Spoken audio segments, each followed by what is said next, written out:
Yo, what's up, everybody? Welcome to the gym. Thank you so much for being here. Hopefully you're having a wonderful week so far. I just got back from the Salt Lake City Regional Championships. It went well. I played Mew again.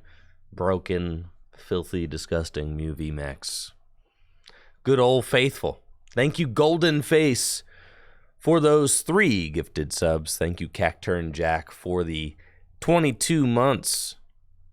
Thank you, Charles, for the sub in the 25 months. Darth Shoves, Shubhan, King Jester. Thank you, guys.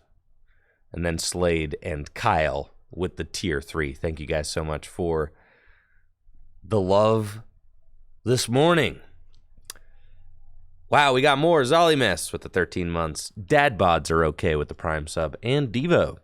Yo, thank you, guys. Thank you. We had talked about Reggie's. I mean, that was like one of the decks that our group was talking about. Reggie's are good. They're good. I just didn't, Mew just seemed like a deck that I was like, yeah, I could go in and I can, I could have another strong finish with Mew. It just felt like a good, solid deck. And it was. Riley and I, like, honestly, the last 2 tournaments, we both played Mew. We both did pretty good. So it was like, it just felt strong. We were comfortable with the deck. It just felt like every single matchup I sat down to play, it felt like I could win with Mew. It's like I had a chance in every single matchup, which was cool, right? Thank you, Arheeb, for the Prime sub. And what made me pick Mew over Zoroark? I feel like Mew is better than Zoroark. It's got a stronger draw engine. It's more consistent. Mew felt like the most consistent. I was talking to a lot of players during day 2 about the various decks, and the format in general. And a lot of us, the consensus was that Mew is the most consistent deck in the format. And I think that shows, right? I mean, that group, Azul, Caleb, Grant, they all did incredible with the same Regigigas list. So, that list was apparently also very consistent. But I felt like Mew was the most consistent deck in the format. If I'm going for just like, yes, major congrats to all those guys. They did incredible. Like, if I'm going for a strong finish, try and get my Worlds invite. Like, if I wasn't feeling particularly, like particularly sold in one direction, Mew was going to be my play, right? Because I felt comfortable with it. I knew the deck was strong. I know how to play it well. So it was like, it felt like a good, safe play for me if I wanted to try and get some more points. And now I am over a 1/5 of the way to my Worlds invite. So I'm happy about that. With the top 64 finish from Peoria and a top 32 finish. It's like those finishes are strong. I know I can do better. Thank you, your boy Lysol, for the tier 1 sub in 4 months. But this season's already going way better than the final half of last season, so I can't complain. And I'm feeling comfortable. I'm feeling like I'm in my zone, which is good. And I'm feeling like I have a firm grasp on the metagame and all that. I felt very confident going into all my matchups. Yeah, thank you, Swifty Dinero, for the Prime sub. And thank you, your boy Lysol. How many Drapions? I probably faced a Drapion almost every other round. Like, to give you guys perspective, Riley and I both top 32 with the same Mew list, which has been awesome. Just like kind of tag teaming with Riley and just and both kind of being in there in the mix day 2 with the same deck. He's one of my best friends and great testing partners. So that's what it's all about. Like, this past weekend was Riley's birthday weekend. We got to hang out together. in Salt Lake. We went out to a couple of nice dinners, got to celebrate, both got to play in day 2 together. Our records were like almost the same all through the whole tournament, but we didn't play against each other. It was just like a fun time, honestly. It was great. Yeah, thank you, Great Ghastly UK, for that Prime sub in the 8 months. Yeah, it was really fun to just like, have work together on the deck with Riley and some of the other dudes in our testing group, and then to get to just put that into practice felt good. Felt reaffirming of our testing that we were able to have strong performances with the deck. And for this particular format, our team's kind of thought process is that hand disruption is very good in the format. So our Mew list always reflected that, with multiple copies of Marnie, Roxanne, Path to the Peak. Just a very hand disruption heavy deck where you could really just focus on the basics, right? We could focus on... Riley said Mew VMAX is a great fundamentals deck because you just focus on the fundamentals of playing the Pokemon trading card game, resource management, routing your wins correctly, and all of that. And then, more often than not, you'll come out on top in your 50-50s if, you draw reasonably and you have good fundamentals. So, yo, you got it, guy with gun, of course. But yeah, it felt like a good fundamentals deck. I was able to beat a Lost Box deck without the Hyper Potion. We decided that, that's amazing, Danny Brunner. Congratulations. 58 of the same list as me at Salt Lake City. That's sick. Yeah, Mew's broken deck. Definitely felt like a strong fundamentals deck. It felt like I could focus on the basics, route my wins appropriately, resource management appropriately, hand disruption, ability lock with Path to the Peak. It felt like you were never out of a game, which was really, a good feeling to have in all of your matches. Congrats, Big BO3, on winning your volleyball tournament. All right, guys. So we got a couple of ways we can go this morning. Salt Lake City was fun. Again, happy with the performance, but I know I can do better. I'm at 110 championship points out of 500 with just 2 tournaments attended, so I'm feeling pretty good about that. We got a couple of ways we can go this morning as far as content goes. Let's see. One of the big stories from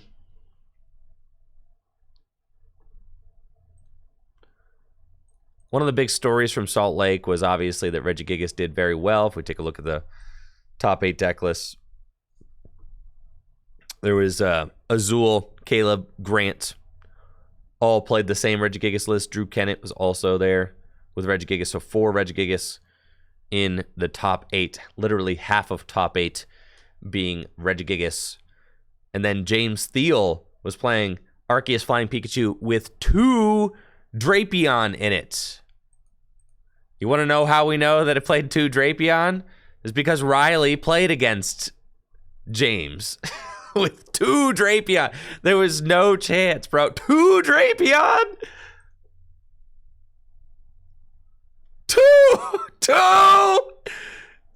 2 Drapion? Yes.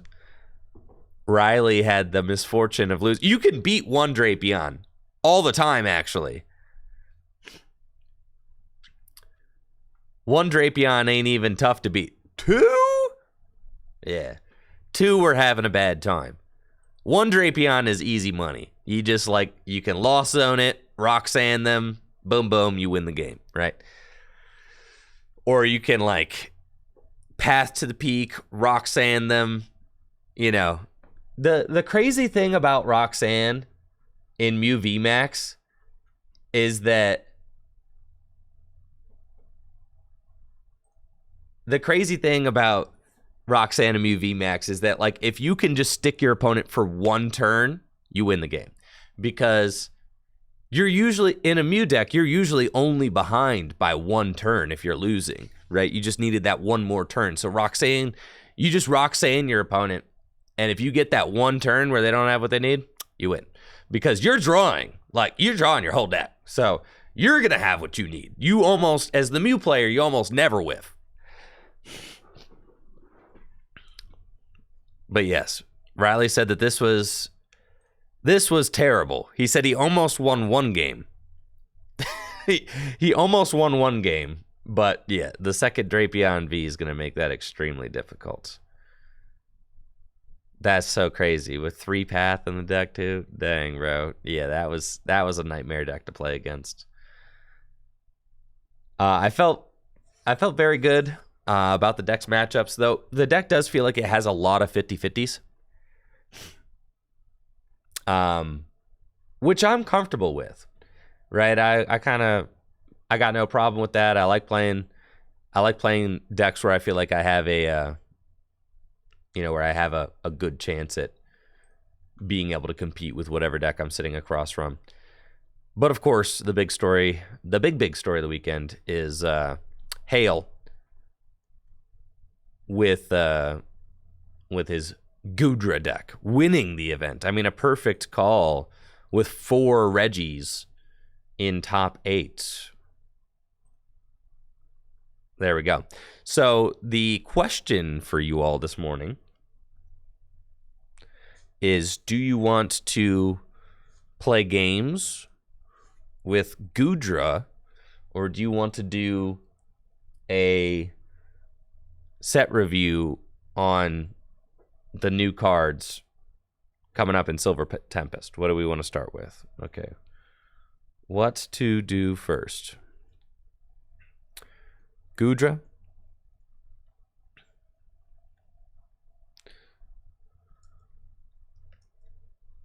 Or Silver Tempest review? These are your options. What do you do? Which way? What are we doing first? You know, we've got the cards from Paradigm Trigger, and then we've also got, what was that set? Silver Tempest? No. Paradigm Trigger? No. There was the Incandescent Arcana Polka Beach.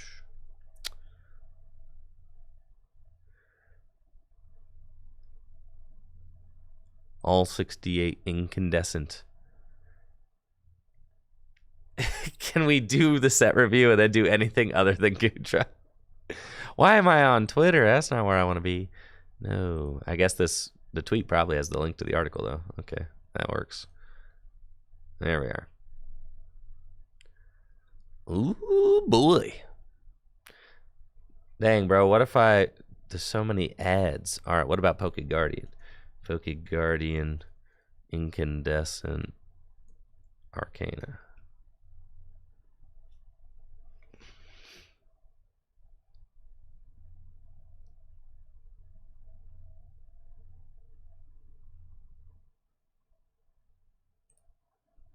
Is this going to be it? Wow.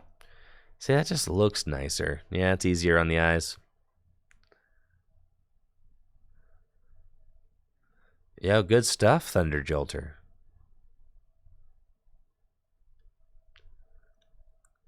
So we've got that, and we've got, let's see, Poke Guardian, Paradigm Trigger. Cool. All right, what are you guys voting? All right. Looks like the crowd wants Silver Tempest review. That's cool, because I kind of want to do that. And then, we can get to some gameplay after we do the old review.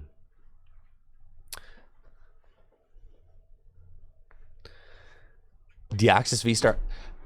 We're getting Deoxys V-Star at VMAX. Those are... those boxes come out like this week, right? Yeah. And I did the gameplay with Zeely. So... I want to edit that up into some videos. Man, the whole going to events thing, it's They already came out. Did they come out last week? No way they came out last week. Anyways, they should be out right around now, right? In English, yeah, they're coming out like right now. They're promo boxes. Cool.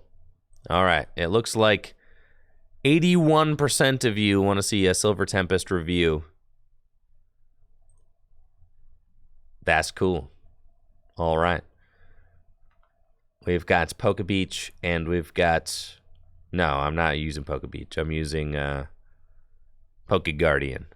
Yeah, Poke Beach has got... I know they got to make their money, but like, listen, I need the website to look clean for the video, right?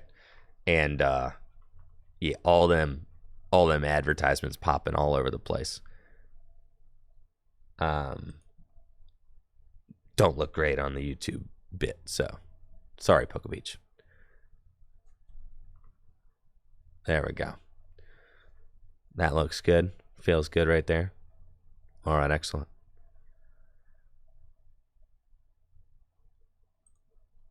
We got Paradigm Trigger.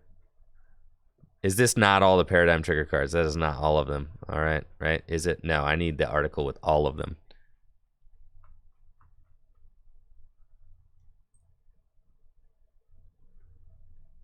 Let's see. These are just the ultra rares. There we are. That's the whole set list. Cool. That's zoomed in a little bit too much. Okay, that feels good. All right, so here we go.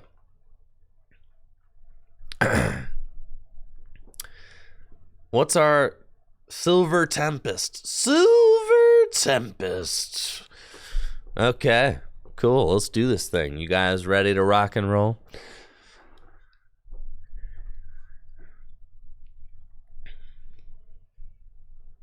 Oh, that's sick, Murtog. Yeah, I should have some Paradigm Trigger booster boxes. I think I'm opening 7 Paradigm Trigger booster boxes here on stream. So that's going to be hype. I'm very much looking forward to that. Should be a good time. But yeah, the set comes out this Friday. That's Paradigm Trigger right here. Comes out on Friday. And we'll be able to get into it probably next week. I imagine next Wednesday. So probably a week from tomorrow, we'll have Paradigm Trigger, and we'll be opening our 7 booster boxes on stream. So that should be a lot of fun. I'll probably do some giveaways, giving away some of the cards,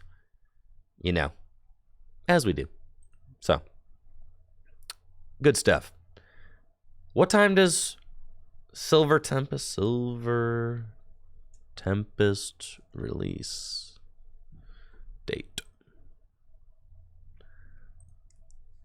November 11th. Okay.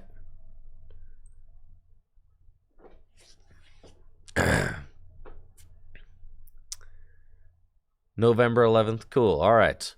Our Silver Tempest Sword and Shield Pokemon trading card game set is due out November 11th. It will be the last set in the Sword and Shield block before the Pokemon trading card game moves on to the Scarlet and Violet set. There might be one special set, okay? Maybe after Silver Tempest, but it's going to be like one of our last Sword and Shield sets. I, for one, am very excited that we have come to the end of the Sword and Shield block, and I am very excited for what Scarlet and Violet is going to bring to the Pokemon trading card game.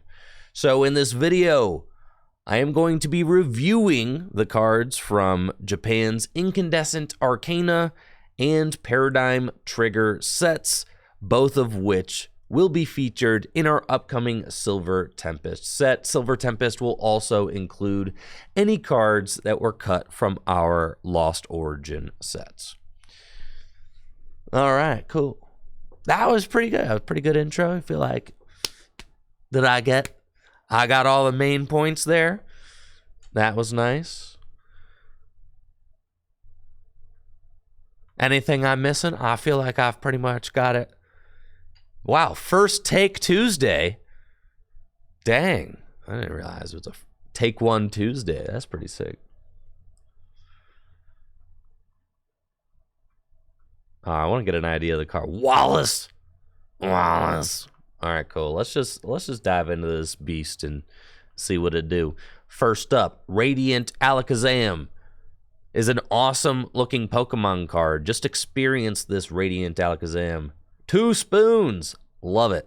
It's always a treat to get an Alakazam card since the Pokemon Company stopped printing Abra and Kadabra cards a long time ago. So the only way that we get Alakazam cards is with special cards like this Radiant Alakazam, since Abra and Kadabra do not need to be printed. So, Radiant Alakazam has got the Spoonful of Pain ability, which reads, once during your turn, you may move up to 2 damage counters from one of your opponent's Pokemon to another one of their Pokemon. And then its attack, Mind Ruler, does 20 damage for each card in your opponent's hand.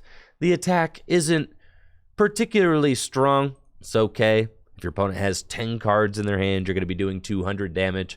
But the ability is neat, allowing you to move damage counters on your opponent's side of the board, and it being a basic Pokemon means it's really easy to get into play. I think compared directly to Radiant Pokemon that place damage on your opponent's board, like Radiant Blastoise, I do prefer cards like Radiant Blastoise that actually help you to proactively deal damage rather than just moving it around. I have said in the past that why move damage counters when you could just put the damage counters you want in the right place the first time? That's kind of unfair to Radiant Alakazam, as Radiant Alakazam can move damage counters from big attacks over onto smaller Pokemon, but I think the sentiment still holds true for me. If you want to move damage counters around, why don't you just put them in the right place the first time? Yeah.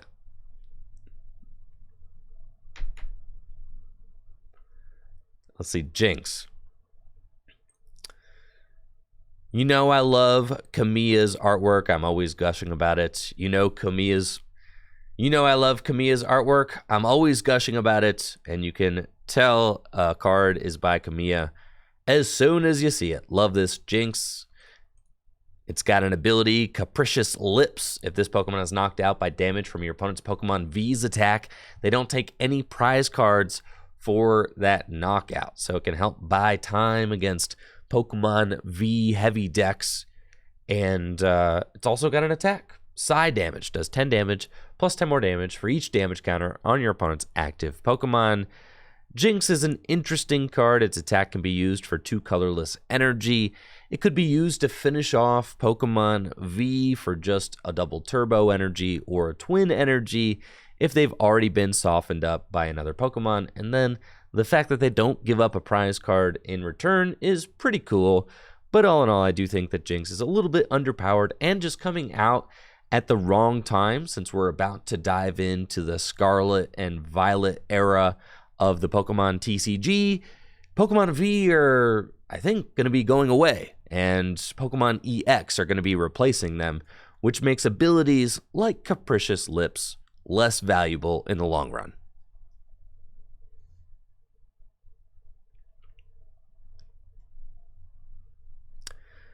Magearna V has the Gear Throw attack, which does 30 damage to one of your opponent's Pokemon for 1 metal energy, and then Special Laser for a metal. Magearna V is not that good. It's got the Gear Throw attack for 1 metal energy that does 30 damage to one of your opponent's Pokemon, and the Special Laser attack for 2 metal and a colorless does 100 damage plus 120 more damage if this Pokemon has any special energy attached to it. 220 damage for 3 energy. Any basic metal Pokemon is always just going to get compared to Zacian V, which is just better than Magearna V. So, Magearna V, just a bulk Pokemon V. Smeargle. Okay, Smeargle. You can always rely on Smeargle to have a cool Pokemon card. I hate that when I click it again, it zooms in. All right. You can always rely on Smeargle to have a cool Pokemon card, and this one is no exception. It's got the Chroma Palette attack for 1 colorless energy that allows you to look at the top 5 cards of your deck and attach any number of basic energy cards you find there to one of your Pokemon in play. This reminds me a lot of the Cryogonal that I used in the Kyogre video, right? Cryogonal allows you to look at the top 6 cards, I think, and attach the water energy you find there to your Pokemon in play. So, is it water energy? It might be. Might be any energy cards. Is this just a worse Cryogonal?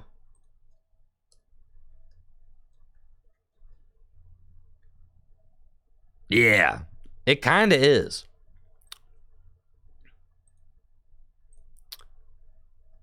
Smeargle has the Chroma Palette attack for 1 colorless energy that allows you to look at the top 5 cards of your deck and attach any number of basic energy cards you find there to one of your Pokemon in play.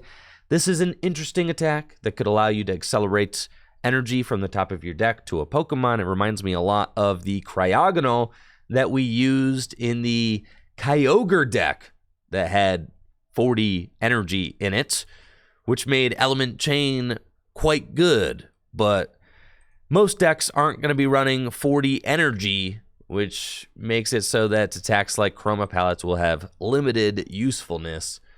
Unlike Cryogonal, Smeargle can fit into any deck since it has a colorless attack cost, but still probably not going to be the most useful card.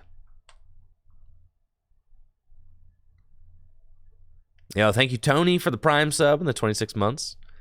It's nice seeing you this weekend, Tony.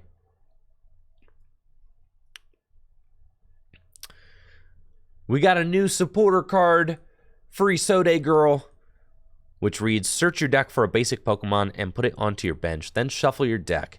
You may switch that Pokemon with your active Pokemon. So it's a supporter card that searches out a basic Pokemon and then puts it into the active spot. I don't think that this is necessarily the best supporter card, but it could have some sort of niche usefulness. I, for one, pretty much won't play supporter cards that have effects that can be replicated with item cards, right? Because why would you? Free Sode Girl can be replicated with 2 item cards, Switch and Quick Ball. So why would I waste my supporter for turn doing something that I could do with just 2 item cards? I'd rather play a stronger draw supporter that allows me to see more cards and refresh my hand, and that might be useful throughout the game, whereas Free Sode Girl probably is going to be a card that has very limited uses. So I don't see this card being very good, but still an interesting effect. Thank you, Captain Nightfall, for the Prime sub and the 16 months. Appreciate the kind words there. Thank you. Quick Ball's getting rotated. Yeah, but Ultra Ball, all right? Ultra Ball's there.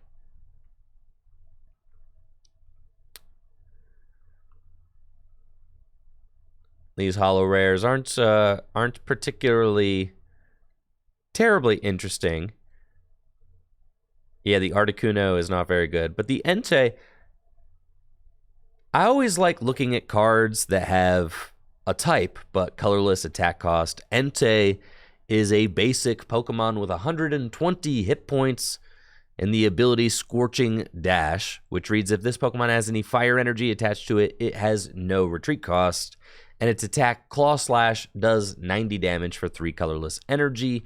So if you were to hit for weakness, you're doing 180 damage, which unfortunately isn't that much damage even when you're hitting for weakness. So I don't think Entei is going to be very good, but I am looking at Entei as a card that I might include in some limited format play, like in my cube decks or in my cube that I have, right? Because colorless attackers that can hit for weakness and cube formats are quite good. So I like the Entei for that. limited formats, but outside of that, this Entei is probably not going to be very strong. Phoebus Melodic. New supporter alert. New supporter alert. We've got Wallace, which allows you to draw 3 cards, and your opponent can draw 1 card. If they do, you get to draw 1 more card. So you could draw 4 cards, but if you do get to draw that extra card, you have to let your opponent draw a card. Man, bro. All right, Wallace. New supporter card. You get to draw 3 cards. Your opponent gets to maybe draw a card. But if they draw a card, then you get to draw 1 more card. This is okay. Letting your opponent draw cards is usually not what you want to do, but if you're playing a deck that doesn't care what your opponent is doing and you just need to draw cards off the top of your deck, then Wallace could fill that niche.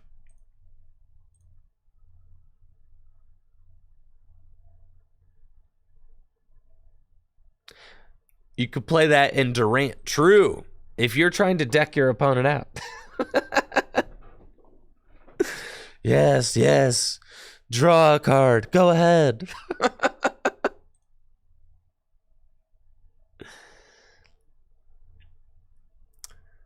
The new Mawile V and Mawile V-Star are in Japan's Incandescent Arcana.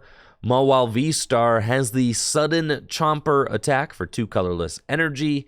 It reads, if this Pokemon was on your bench this turn, this attack does 90 damage plus 90 more damage. So kind of like Rapid Strike Urshifu VMAX's attack that does damage. Man, what is the name of that attack? Kind of like Rapid Strike Urshifu VMAX's Gale Thrust. Thanks, guys. Yes. Kind of like Rapid Strike Urshifu VMAX's Gale Thrust attack, which does more damage if it moved from the bench to the active. Mawile V-Star does 180 damage for 2 colorless energy if it moved from the bench, which isn't that much damage. With the Choice Belt, you're only doing 210 damage. Mawile V-Star has 260 hit points, which is kind of on the low end for Pokemon V-Star. And then its V-Star Power Star Rondo reads, you may use this ability during your turn. If this Pokemon is on your bench, you can switch it with your active Pokemon, then switch your opponent's active Pokemon with one of their benched Pokemon. So it allows you to not only move Mawile from the bench to the active, which then activates its Sudden Chomper damage boost, but it also acts as a Boss's Orders ability, which allows you to gust up one of your opponent's benched Pokemon into the active spot. But the thing is that Sudden Chomper isn't even doing that much damage, so even though you get to target down one of your opponent's benched Pokemon, Mawile V-Star can't really do that much damage, and then will also more than likely get one-hit KO'd by just about anything in return. So unfortunately, Mawile V-Star is just not that good, even though its V-Star ability, Star Rondo, is pretty strong. Maybe it could be played as a support Pokemon for its V-Star power in a particular deck that really wants this ability, and maybe its attack will just be there in case you need to attack with an extra Pokemon. But I don't see Mawile V-Star being the centerpiece of its own deck.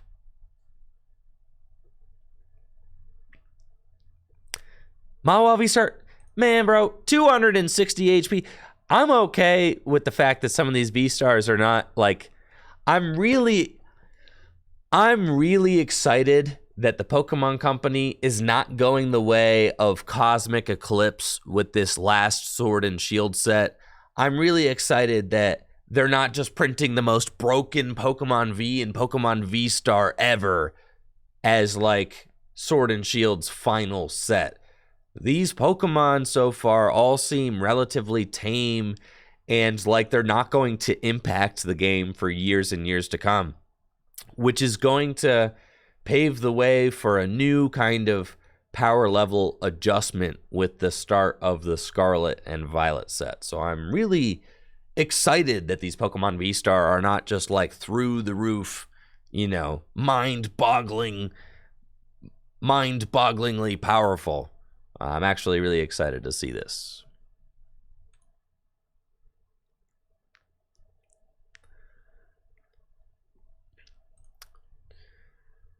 We've also got a new Kyogre Holo Rare, which is great for Gym Leader Challenge. Its first attack, colorless, Call the Heaving Sea. Read, search your deck for water energy and attach it to this Pokemon, then shuffle your deck. And its dynamic wave attack for 3 water and a colorless energy. You have to return 3 energy attached to this Pokemon to your hand, and then you get to deal 180 damage to one of your opponent's Pokemon. I wasn't happy with how it... man, I'm a perfectionist. I'm not going to do this the whole time. All right.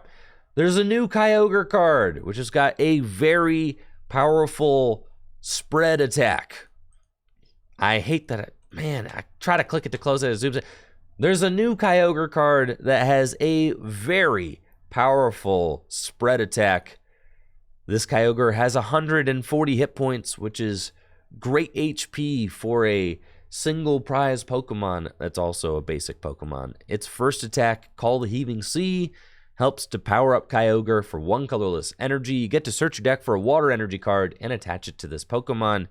Then its dynamic wave attack for 3 water and a colorless energy does 180 damage to one of your opponent's Pokemon, and then you return 3 energy attached to this Pokemon to your hand.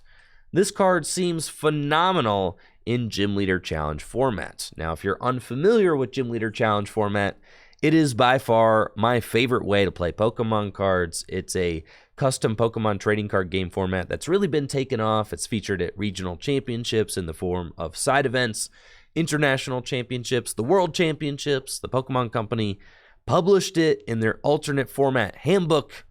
Gym Leader Challenge is a great time. If you want to learn more about Gym Leader Challenge, make sure to check it out at gymleaderchallenge.com. But this card is really good in Gym Leader Challenge format, where you can't play Pokemon V, Pokemon GX, or any Pokemon with a rule box, because dealing 180 damage to any of your opponent's Pokemon is really good, as it knocks out just about every Pokemon in Gym Leader Challenge format. There are very few Pokemon that don't have a rule box that have more than 180 hit points. But this Kyogre also has a downside, because it has to return 3 energy from the Kyogre to your hand, which means that if you have an energy accelerator in play, like Frostmoth or Blastoise, to accelerate the extra water energy to your Kyogre, and then you use Kyogre's attack to deal 180 damage to maybe one of your opponent's support Pokemon, your opponent could punish your board state by gusting up your energy accelerator, like Frostmoth, and knocking it out, which then would leave your board vulnerable, because you wouldn't be able to necessarily respond with another attack the following turn, since you had to return those water energy to your hand. On the flip side, Kyogre's returning the water energy thing could be seen as a positive, because it helps to conserve water energy rather than send them to the discard when Kyogre gets knocked out. So it's a double-edged sword. It can be a detriment, but it also can be a good thing for conserving resources. This Kyogre is definitely a beast, though, with 140 hit points, just a really strong card, and I expected to see some play in Gym Leader Challenge.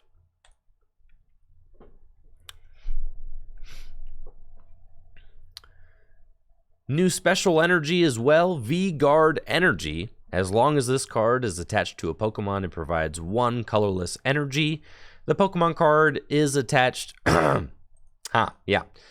New special energy, V-Guard Energy also. There's a new special energy, V-Guard Energy, which reads, as long as this card is attached to a Pokemon, it provides 1 colorless energy. The Pokemon card this card is attached to takes 30 less damage from the attacks of your opponent's Pokemon V. So it's a nice damage buffer from Pokemon V, but like I said, this is going to be the last Sword and Shield set, which means that Pokemon V are not going to be a thing, really, in Scarlet and Violet. So V-Guard Energy's usefulness will become instantly diluted as we start introducing Pokemon EX into the formats. I think this card is pretty good. It can help fix defensive math. It could be played with Hisuian Gudra V-Star to decrease damage even further after its Iron Rollout attack. We'll see what the future holds for V-Guard Energy.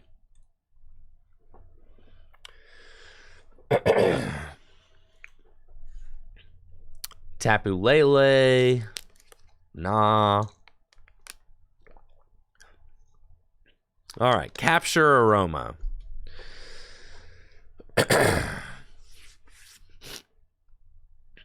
Capture Aroma is a new item card.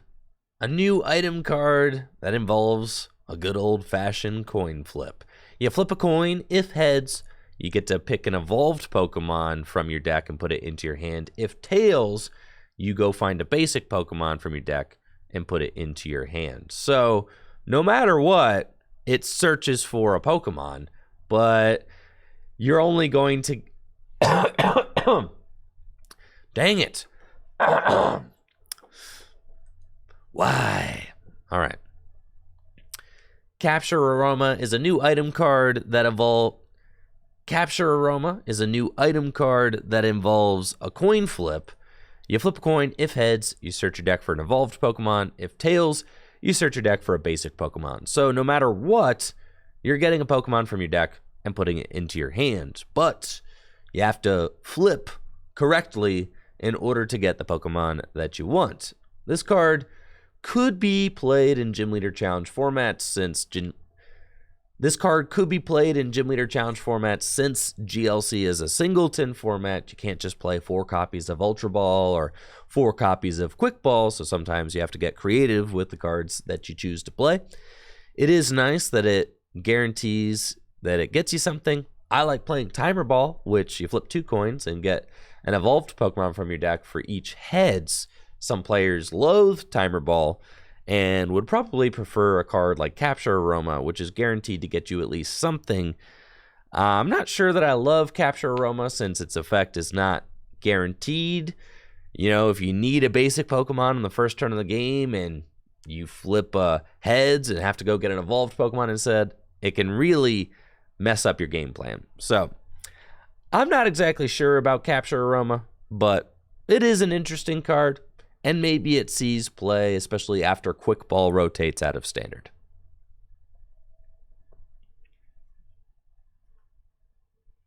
Emergency Jelly is a tool card that reads, at the end of either player's turn, if the Pokemon this card is attached to has any damage counters on it and has 30 HP or less remaining, heal 120 damage from that Pokemon and discard this card. This tool card is really funny when combined with Pokemon that have the Sturdy ability. Why do I have bra advertisements here? Dang it, dude, this is crazy.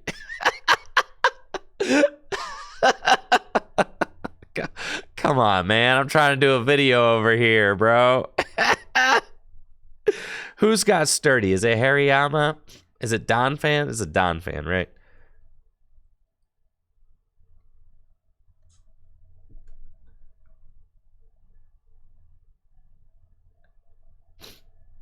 There we go. It's a Donphan. Cool. You guys are tripping, bro. Come on. All right, here we go. Emergency Jelly is a tool card that reads, at the end of either player's turn, if the Pokemon this card is attached to has any damage counters on it and it has 30 HP or left remaining, heal 120 damage from that Pokemon and discard this card. Healing 120 damage is very good, but this is quite the qualification that needs to be met. The Pokemon has to just be barely hanging on for dear life, and then you can heal 120 damage from it. This card isn't going to be very good in standard format unless there's a Pokemon that gets released that has an ability like Sturdy. This Donphan from Lost Thunder has the Sturdy ability, which reads, if this Pokemon has full HP and would be knocked out by damage from an attack, this Pokemon is not knocked out, and its remaining HP becomes 10, right? So what's really funny is that if you put the Emergency Jelly onto Donphan and your opponent tries to knock it out, its remaining hit points will become 10, and then the Emergency Jelly will completely heal it, and then your opponent will have to try and knock it out again. So Emergency Jelly is really cool with a card like Donphan. This combination could be used in Gym Leader Challenge format to troll your opponent and attack with Donphan consecutive turns, which is pretty good since Donphan has the Rolling Spin attack, which does 70 more damage the following turn. So again, I don't think that Emergency Jelly will be any good unless it's paired with a card kind of like Donphan from Lost Thunder.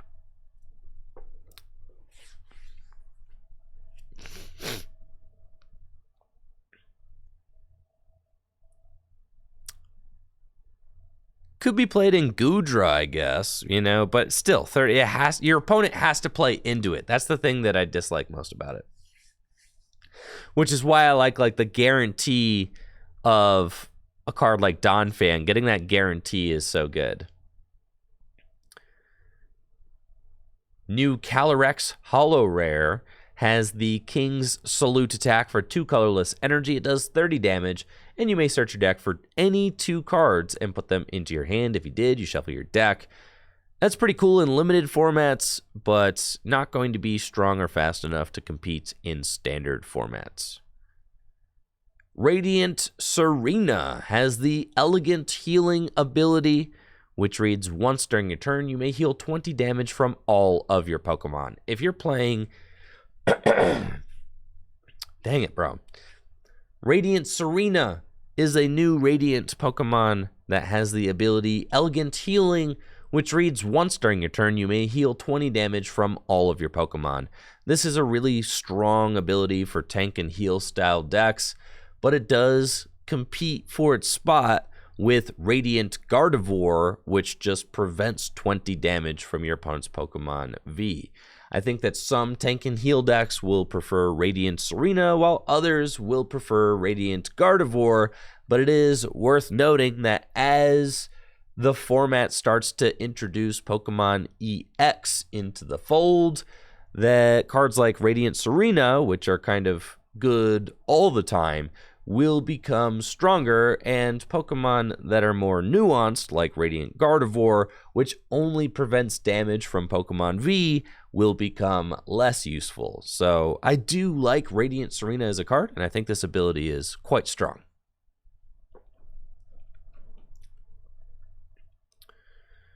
Superior V... Superior V and Superior V-Star also coming out in... what's our set? Silver Tempest. I cannot for the life of... Silver Tempest has got to be the most forgettable set name. It's got to be the most forgettable set name, dude. I can't for the life... All right. I can't remember it, dude. It's impossible. It's impossible to remember. I've never had any problem with this, but Silver Tempest. I guess it's like Lugia. That's why the silver's there.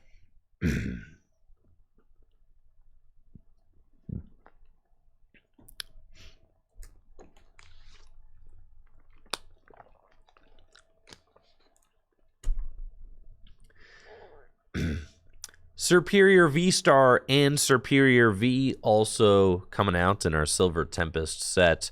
Superior V-Star has the Royal Tornado attack for a grass and 2 colorless energy. It does 190 damage, and you can move any amount of energy from your Pokemon to your other Pokemon in any way you like. 190 damage is the correct amount of damage for an attack to do, since it can ramp up to 220 damage with the addition of a Choice Belt, which is conveniently enough to knock out all Pokemon V. You really want to hit that 220 damage benchmark. It's really tough when a Pokemon V-Star cannot one-hit KO opposing Pokemon V.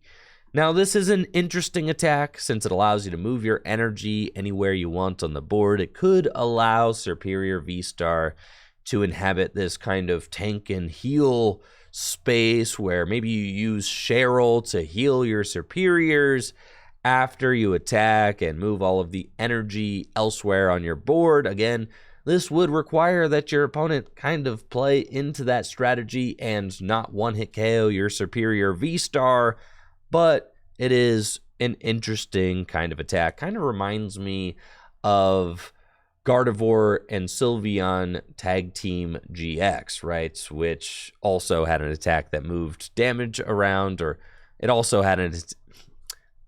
It kind of reminds me of... Is it Sylveon and Gardevoir or Gardevoir and Sylveon? Which one comes first?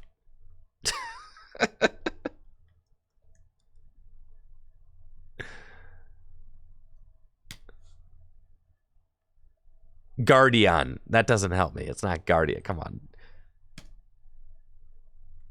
Thank you, Real Big Big. The Real Big B. That Prime sub. All right. Sorry.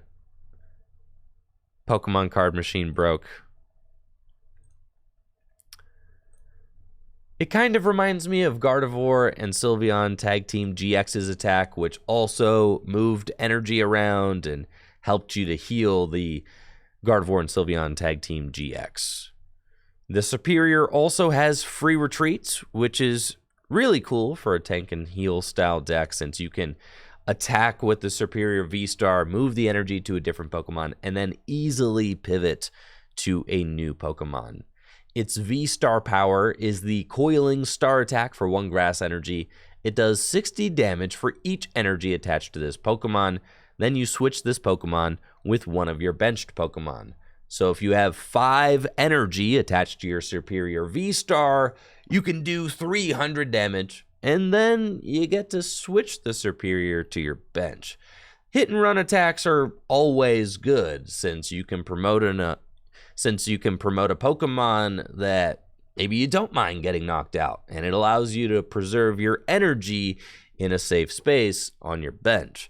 So this Superior V-Star definitely has a cohesive set of attacks. They both involve preserving energy and playing defensively. So a cool card. Will it be the best card? Probably not, but it's at least neat.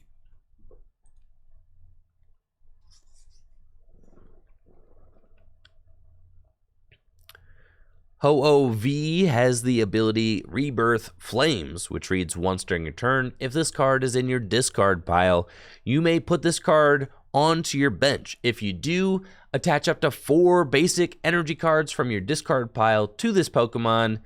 That's incredible! But if you use this ability, your turn ends. Its attack, Rainbow Burn, for 4 colorless energy, does 100 damage plus 30 more damage for each type of basic energy attached to this Pokemon. Ho-Oh-V has a substantial 230 hit points and a retreat cost of 2. Now, this kind of ability is not new on Ho-Oh cards. I am immediately reminded of, let's see. Will you look up Ho-Oh for me? Thank you. I am immediately reminded of Ho-Oh EX from Dragons Exalted with the Rebirth ability, which allows you to flip a coin if Ho-Oh EX is in your discard pile. If heads, you can put this Pokemon onto your bench and attach up to 3 different types of basic energy cards from your discard pile to this Pokemon. In my mind, Ho-Oh EX is simply the better card, since you can use it and not end your turn. You do have to flip a coin, but if you get multiple Ho-Oh EX into the discard pile, you get to flip multiple coins during your turn to try and bring those energy into play. Ho-Oh EX also had the Rainbow Burn attack, which does 20 damage plus 20 more damage for each different type of basic energy attached to this Pokemon. And Ho-Oh EX was printed 10 years ago.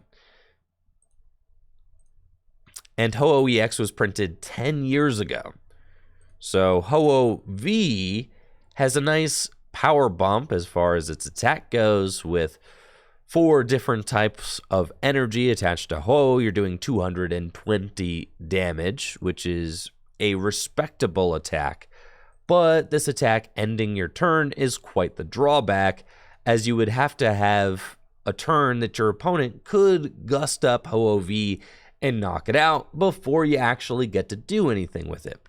You could pair Ho-Oh-V with Diancie, which makes it so your opponent can't use any supporter cards to gust up a benched Pokemon, but still, ending your turn severely impacts your tempo in a game of Pokemon cards. It is quite the drawback, and I do still prefer Ho-Oh-EX's Rebirth ability to this new Ho-Oh-V's Rebirth Flames.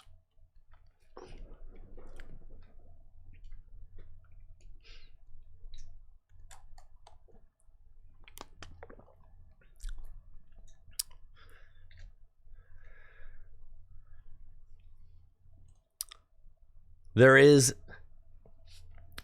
an incredible new Mewtwo Holo Rare card coming out that I am loving in Gym Leader Challenge format. This Mewtwo's got some awesome artwork, 130 hit points, and 2 attacks. Its first attack, Psy Pump, for a colorless energy, allows you to attach up to 2 psychic energy from your discard pile to one of your benched Pokemon. And then Limit Break for 2 psychic and a colorless energy does 90 damage, plus 90 more damage if your opponent has 3 or fewer prize cards remaining. This card is going to be an all-star in Gym Leader Challenge format. Since it's a single prize format, your opponent's only really taking 1 prize card at a time, and that means that for half of the game, Mewtwo is going to be able to deal 180 damage for just 3 energy. With a Dimension Valley Stadium in play, you could use Mewtwo's attack for just 2 psychic energy, and there are lots of ways in Gym Leader Challenge formats to accelerate psychic energy into play. So I think that this Mewtwo is fantastic. Not only is it good at the end of the game, capable of one-hit KOing even the largest Pokemon in GLC, it's also good as a starter, since its first attack can accelerate energy from your discard pile to your bench Pokemon and help power up other attackers for the game. So a really good all-around, a really good well-rounded card. Thank you, Horsey, for the tier 1 sub, and Banana Boy Funny for that Prime sub. Appreciate you guys. Thank you. Sometimes it feels like Pokemon cards are printed directly into... Sometimes it feels like Pokemon cards are printed directly for Gym Leader Challenge formats, like this Mewtwo, which won't be relevant at all in standard format, but will probably become a staple in Gym Leader Challenge. We also get Zacian and Zamazenta, which are both interesting in Gym Leader Challenge format, especially this Zamazenta, which I think is going to be one of the strongest cards for Metal-type decks in GLC. Zacian has 2 attacks. The Battle Legion attack for 1 metal energy does 20 damage plus 10 more damage for each of your benched Pokemon. And then this attack's damage. It's got the Battle Legion attack for 1 metal energy, which does 20 damage plus 10 more damage for each of your benched Pokemon. And this attack's damage is not affected by weakness or any effect on your opponent's active Pokemon. It can do up to 70 damage for just 1 metal energy, which allows Zacian to be a quick and efficient attacker. You could do 70 damage easily on the first turn of the game if you're able to fill your bench. Its second attack, Slicing Blade, does 100 damage for a metal and 2 colorless energy. Zacian is okay, but I think that it's not going to be the most powerful card for Gym Leader Challenge decks. 1 metal energy for 70 damage is fine, but ultimately not going to make or break many games, since metal-type decks don't tend to be the most aggressive decks in the formats. Zamazenta is a different story. This card is an absolute beast. It's got 130 HP, an incredible ability, and an even better attack. Its ability, Metal Shield, reads if this Pokemon has any energy attached to it, it takes 30 less damage from attacks. Metal-type decks are defensive by nature, with tool cards like Pot Helmet and the Frying Pan, right? Dang.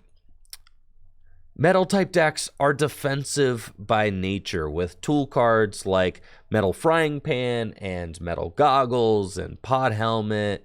There are a lot of options for tanking hits with your Metal-type deck, and Zamazenta's Metal Shield ability plays into that strategy perfectly. With a tool card like Metal Frying Pan attached to your Zamazenta, it's going to be taking minus 60 damage from attacks. And then its Revenge attack is really good. For 2 metal and a colorless energy, it does 100 damage, and if any of your opponent's Pokemon...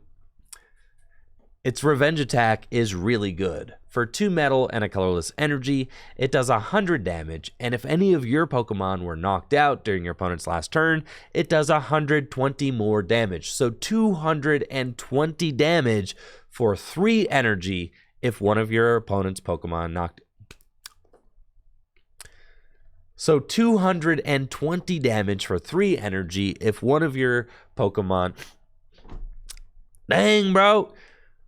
So 220 damage for 3 energy if one of your Pokemon was knocked out during your opponent's last turn. That is enough damage to knock out just about anything that Gym Leader Challenge has to offer. So Zamazenta is right up there with the strongest attackers in the format, and it's a great defensive card. I expect really good things from this Zamazenta in GLC.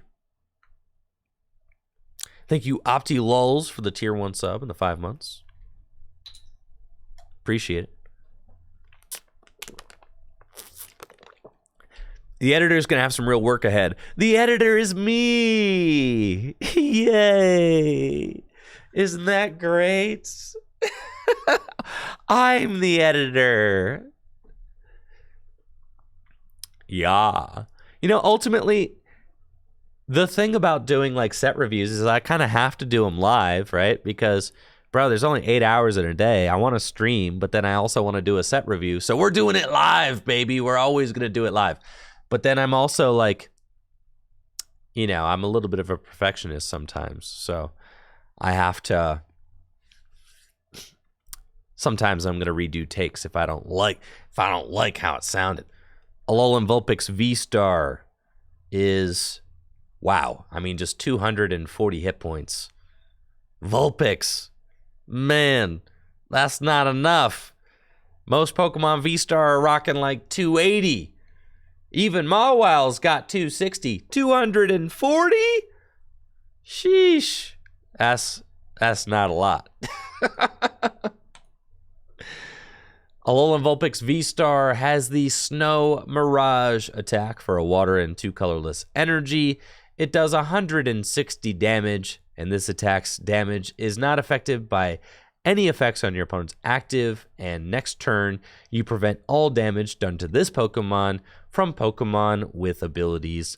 Unfortunately, I think this attack is pretty nuanced and not worth the fact that Alolan Vulpix V-Star only has 240 HP. And not worth the fact that Alolan Vulpix V-Star only has 240 HP. If your opponent's deck has any attackers that don't have abilities, they're going to easily dispose of Alolan Vulpix V-Star, and Alolan Vulpix V-Star is only doing 160 damage at a time.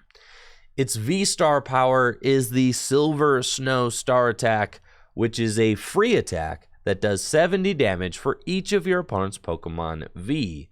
So if your opponent has 4 Pokemon V in play, then you get to do 280 damage. So again,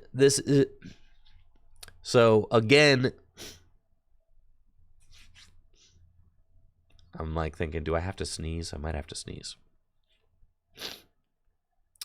Maybe sneeze. Sneeze avoided. Okay.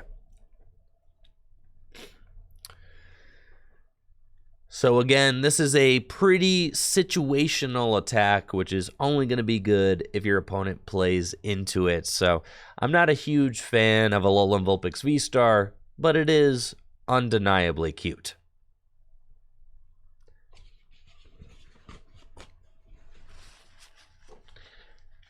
I'm going to blow my nose real quick.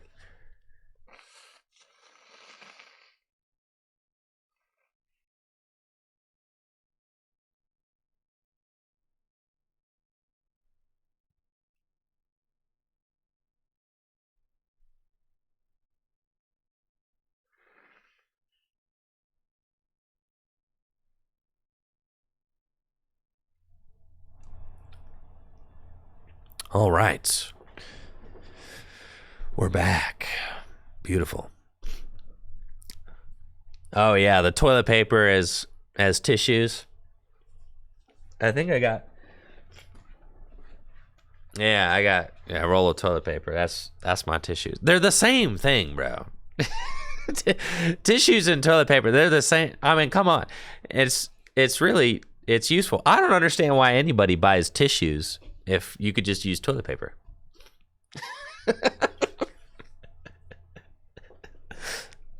If it's good enough for my butt, it's good enough for my nose.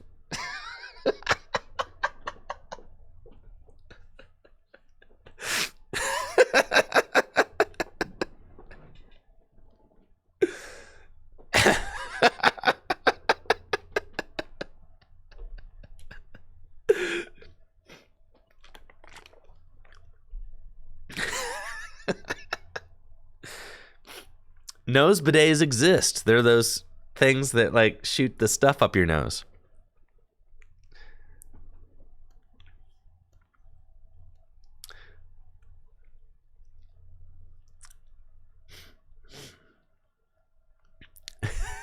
A neti pot, yes.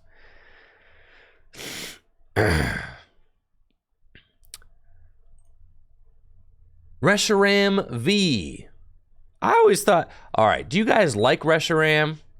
I always think this Reshiram, some Reshiram artwork is beautiful, some Reshiram artwork is ugly. I'm not super into this Reshiram card. It looks like a toy. It looks like a 3D model of like, sometimes things are hit and miss. Thank you, Merkowitz, for that sub in the 20 months. Reshiram V has 220 hit points and 2 attacks. Its first attack for 1 fire energy, Gleaming Wings, allows you to attach up to 2 basic energy from your deck to your Pokemon in play, then shuffle your deck. And then White Blaze for 2 fire and a colorless energy does 200 damage, and then you flip a coin. If tails, this Pokemon can't attack during your next turn. This is a bulk Pokemon V, unfortunately. Radiant Jirachi. I opened like 7 boxes of this set and didn't pull a single Radiant Jirachi, but it's okay. I'm not mad about it. Radiant Jirachi has 90 hit points, an ability, and an attack. Its ability, Pass a Wish, reads, if this Pokemon is knocked out by damage from an opponent's attack, search your deck for up to 3 cards and put them into your hand.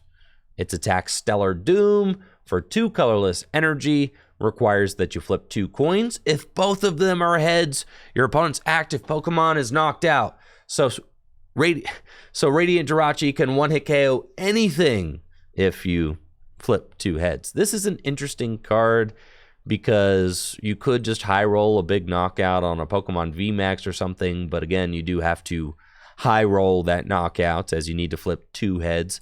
Even with a card like Glimwood Tangle in play, you have to get a little lucky in order to take a knockout with Stellar Doom.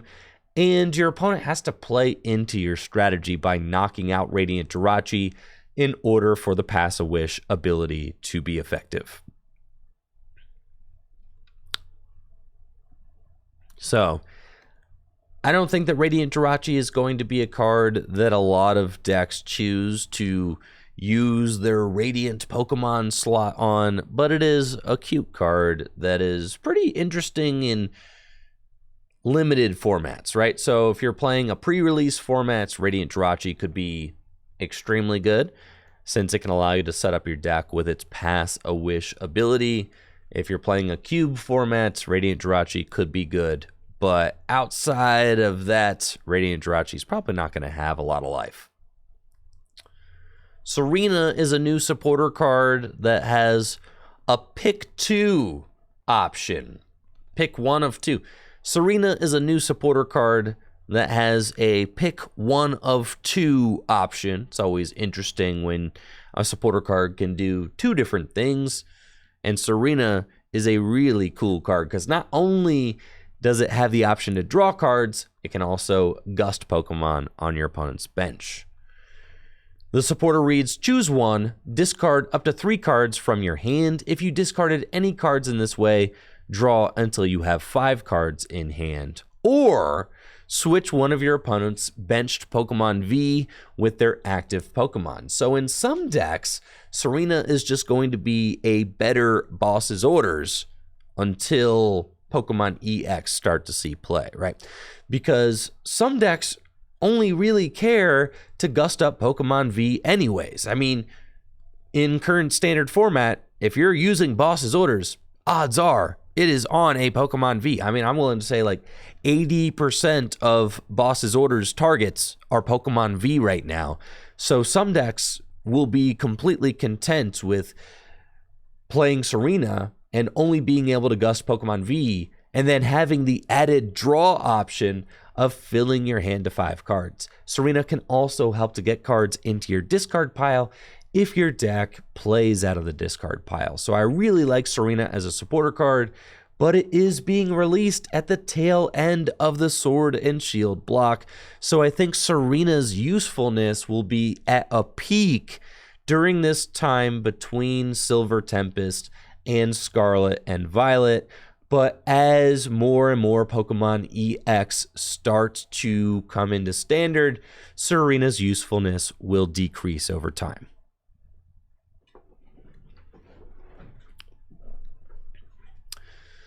Judge, got a reprint. Judge! There's a new Gardevoir and Kirlia coming out, which I'm really excited about for Gym Leader Challenge formats. Gardevoir and Kirlia both have the trade ability, which is translated as refining here, which allows you to discard a card from your hand and draw 2 cards. Gardevoir's attack, Magical Shot, does 120 damage, which is decent in GLC for a Psychic and Colorless Energy. But Kirlia is the real star of this evolution line. And the reason for that is that this is now the new optimal Kirlia in Gym Leader Challenge format. Gym Leader Challenge format is a singleton format, so you can only play one of each card in your deck except for basic energy. So in order to get Gardevoir into play, you have to evolve up from Ralts to Kirlia and then into Gardevoir. And there are a lot of good Gardevoir and Gallade cards to choose from, so many that this Gardevoir is probably not the optimal Gardevoir, though it's not bad. There are other better Gardevoirs to choose from, but there are no better Kirlia to choose from. This is a fantastic addition to the pool of Psychic-type cards in Gym Leader Challenge formats, and I think that this Kirlia is going to be a staple in Psychic-type decks. Drawing 2 cards is very strong, and Kirlia evolves into some really good Pokemon. Kirlia is so good that this Kirlia would see play even if Kirlia did not evolve into Gallade or Gardevoir. So I think that this card is going to be a mainstay in Psychic decks.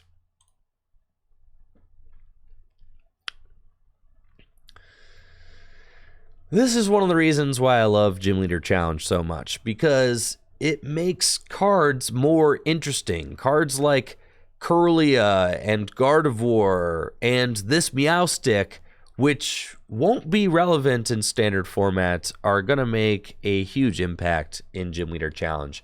Meowstic has the Beckoning Ears ability, which reads, when you play this Pokemon from your hand to evolve one of your Pokemon during your turn, you may search your deck for up to 2 supporter cards and put them into your hand. This is a strong ability as it allows you to increase the consistency of your deck. Searching out supporter cards is always good, especially since Gym Leader Challenge is a singleton format. You get to hand select just the right supporter for just the right occasion. This Kling Klang is also extremely good in Gym Leader Challenge format. Incandescent Arcana was an absolutely bananas set for Gym Leader Challenge format. Kling Klang has the 3rd gear ability, which reads, when you play this Pokemon from your hand to evolve one of your Pokemon during your turn, you may search your deck for up to 3 basic energy and attach them to your Pokemon in any way you like. This is really powerful when combined with the new Zamazenta, which has that revenge attack, which can do 220 damage for 3 energy. Metal-type decks don't have a lot of incredible options for accelerating energy. I shouldn't say that. Most Metal-type decks up until now have been playing Bronzong to accelerate energy from the discard pile into play. Metal-type decks also have access to Magnezone, which can rain infinite Metal-type energy from your hand onto your board. But I actually really like Kling Klang, since Kling Klang is not only an energy accelerator, but also a great attacker. Its Power Beam attack does 130 damage for a metal and 2 colorless energy. 130 damage is the magic number in Gym Leader Challenge format, as a lot of the most popular basic attackers have about 130 hit points. And I also really like that Kling Klang searches the energy out of your deck and puts them directly into play. With a card like Magnezone, you have to draw into those metal energy in order to accelerate them. So I think that Kling Klang will certainly carve out a space for itself in Metal-type Gym Leader Challenge decks.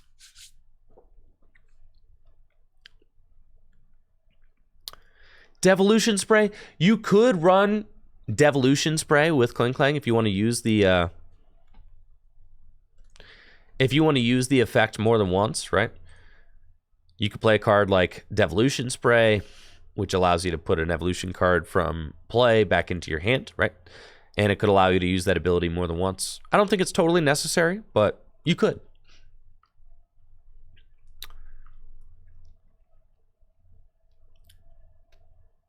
New Delphox, new Braixen. The new Braixen is kind of interesting. It's got the Flare Parade attack for 2 colorless energy. The attack does 60 damage for each Serena card in your discard pile. So if you have 4 Serena in your discard pile, then Flare Parade does 240 damage for just 2 colorless energy. With a Choice Belt, you could be doing 270 damage for 2 colorless energy. It will require that you get 4 Serena in the discard pile, but that's a nifty little attack. All right. Is that it? Yeah, that was Incandescent. All right. That's Incandescent Arcana. Cool beans. Pretty sure we covered everything there. No, we didn't. Is there a page 2? This isn't everything. Is there a page 2 down here? No page 2. Is there any Pokemon here that we missed that... No, I don't think that they show all the translations. Like, I'm not getting the Lilligant translate. Like, where's Lilligant? Lilligant's not here, right? But I think that that's okay. We don't need to talk about... Lilligant, right? You guys gonna be okay if we don't talk about Lilligant or Bisharp? Salazzle. I think this Salandit is optimal too, though. I'm just saying, I'm pretty sure that's a good Salandit. I talked about Wallace.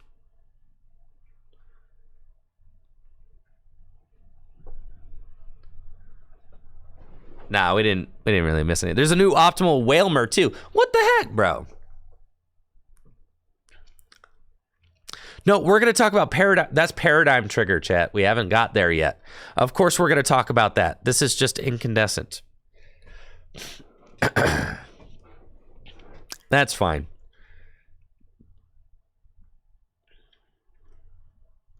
I think this Whalmer could be the optimal Whalmer as well. It's got 120 HP, making it the fattest Whalmer alive. It's pretty dope. Evolves into Whale Lord. And there are some really gnarly Whale Lords that are coming out.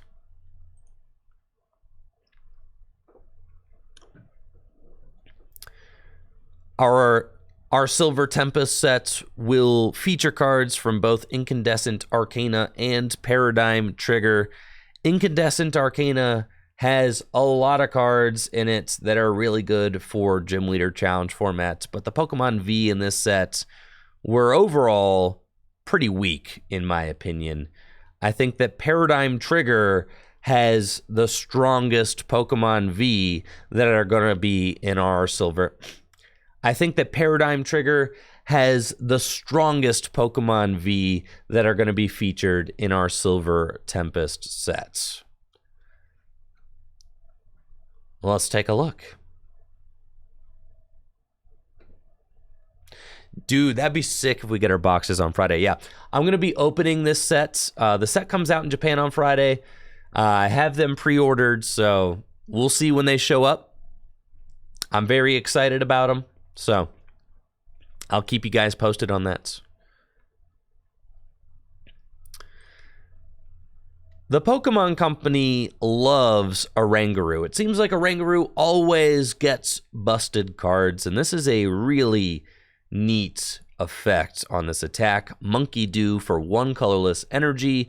You get to choose a supporter in your opponent's discard pile and use that supporter's effect as the effect of this attack. That is limited in that you can't control which supporter cards are in your opponent's discard pile, but it can allow you to play 2 supporter cards in a turn effectively, since you're going to use your own supporter, and then Monkey Do can allow you to copy one of your opponent's supporters. What's awkward about this is that if you're playing against a deck like Palkia that only plays Irida as its supporter card, and you're not playing a water deck, then Monkey Do is going to be pretty useless. I do think that this kind of attack is cool in limited formats like cube format or pre-release format, and is going to be less useful in standard format. I love attacks like this, though, because if Pokemon ever does decide to support a limited format like draft or something like that, then Monkey Do will be a powerful type of attack.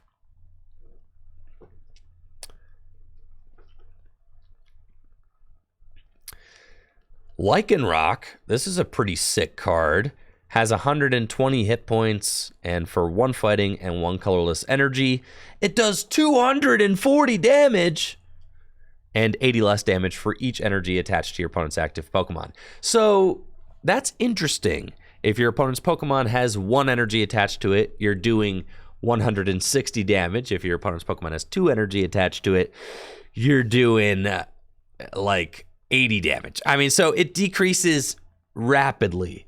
But if you can attack a Pokemon that doesn't have any energy attached to it, you're doing 240 damage for just 2 energy. So this card could see play in Gym Leader Challenge format, since 2 damage for 240 is nuts.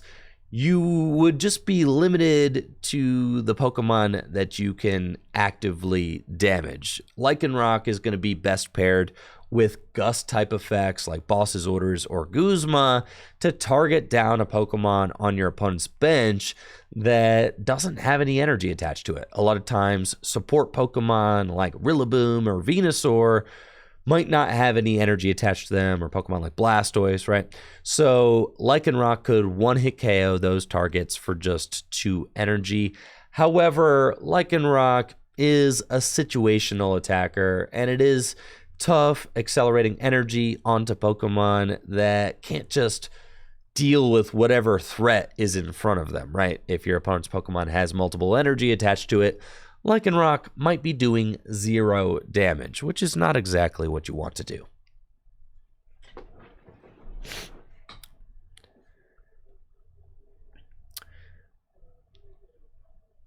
What?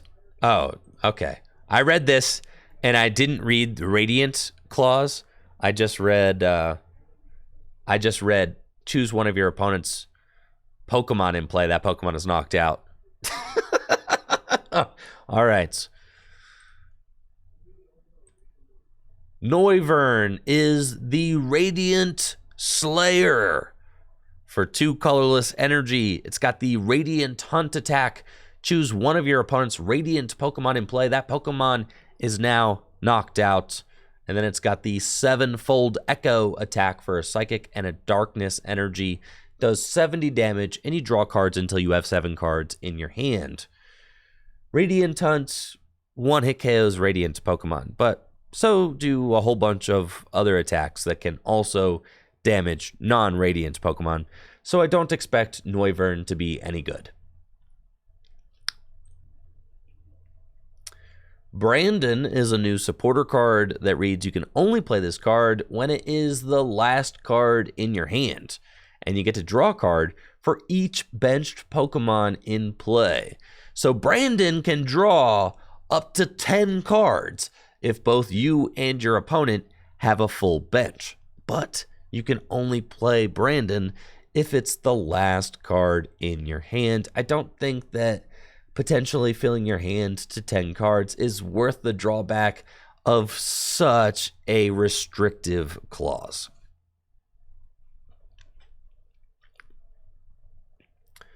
Hisuian Arcanine V has the Guardian Gallop ability, which reads, as often as you like during your turn, you may move a fighting energy from one of your Pokemon to this Pokemon. So you could accelerate fighting energy into play and then move them all to Hisuian Arcanine V at will.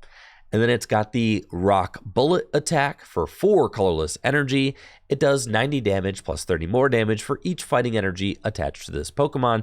So if you have 4 fighting energy, that is 120 plus 90, 210. That's just not a very strong attack. For 4 fighting energy, 210 damage is not nearly enough.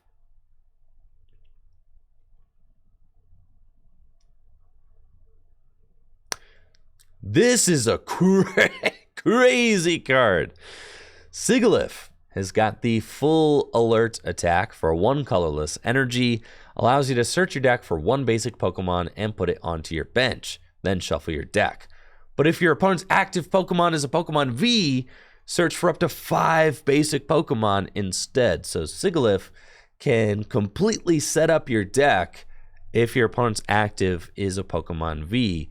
Again, kind of interesting that this card is coming out at the tail end of the Sword and Shield block, as Pokemon V are going to become less and less popular as Pokemon EX start to come into standard formats. It's still a powerful effect, but it is limited in its usefulness.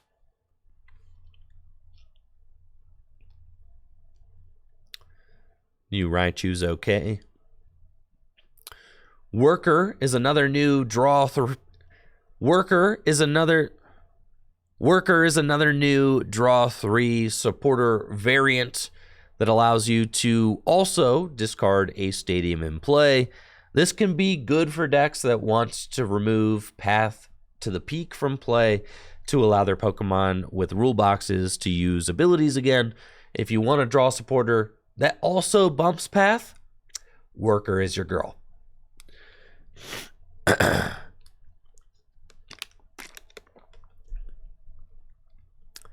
Primeval Altar is a stadium card that reads once during each player's turn. That player may look at the top card of their deck.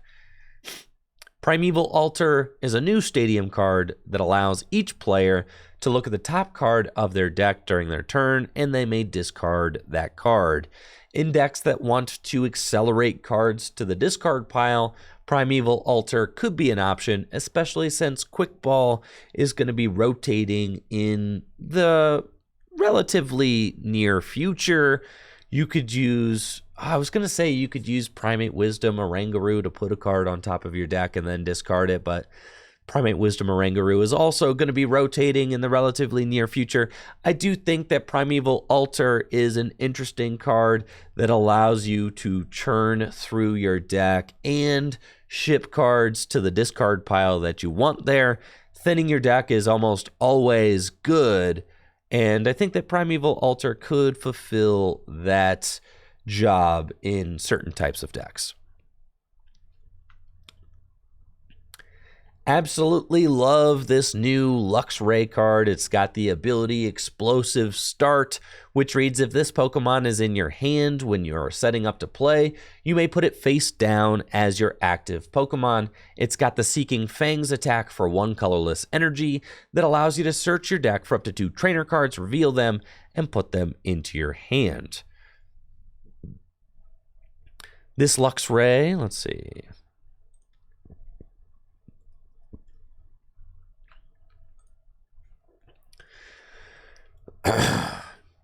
This Luxray immediately calls to mind Talonflame from Steam Siege with the Gale Wings ability that allows you to start the Talonflame if it's in your opening hand. The Luxray also has a very useful setup attack, just like Talonflame with its Arrow Blitz, which allowed you to search your deck for up to 2 cards and put them into your hand. Luxray does a little bit more damage, but is limited to finding trainer cards instead of any card that you want. Luxray also has free retreat, just like Talonflame did. So Luxray is an incredible starter, but you have to open it in your hand in order to start it. Some decks did use Talonflame to set up their strategy. Some decks did use Talonflame to set up their strategy, Some decks did use Talonflame to set up their strategy, like Cody Walensky's second place World Championship. Some decks did rely on Talonflame to set up their strategy, like Cody Walensky's second place World Championship Greninja Break deck from the 2016 World Championships. So this strategy is not necessarily all gimmick. Some decks could use Luxray, even in standard format, to set up their board. Searching for 2 trainer cards is quite good, and since Luxray has free retreat, it can easily pivot into whatever Pokemon you want, and since Seeking Fangs costs colorless energy, you can use any type of energy to fulfill Luxray's attack cost.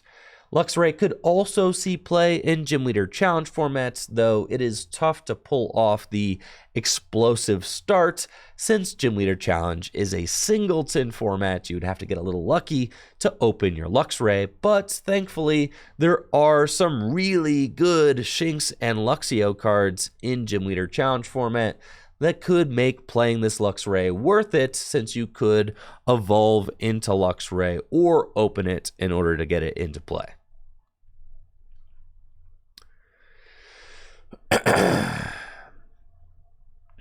Now, speaking of gimmicks, Quadstone reads like quite the gimmick. It is an item card that may be played 4 of at a time. If you only played 1, you heal 10 damage from your active Pokemon. But if you played all 4 Quadstone at the same time, you heal all damage from all of your Pokemon in play. It's an incredible effect, but it requires that you find all 4 of your Quadstone, even if they're in the prizes or if you have to discard 1.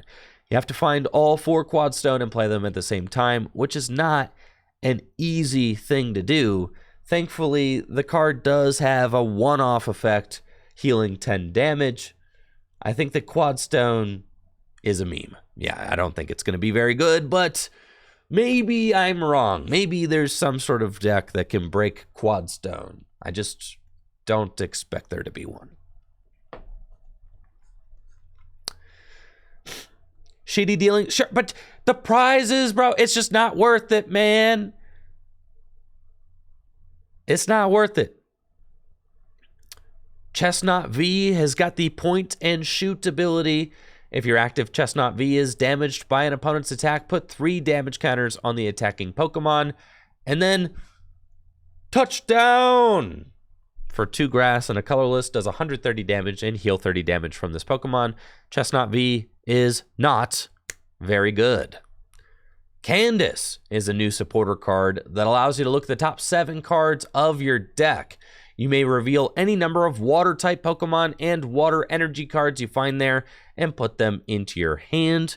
Candace might see play in water-type Gym Leader Challenge decks, but I don't expect Candace to see a lot of play in standard format, since there are other supporter cards like Irida, which are kind of just better, guaranteeing you any water-type Pokemon you want and any item card you want out of your deck. But in Gym Leader Challenge format, you can only play 1 copy of Irida in your deck. So Candace could find a home there.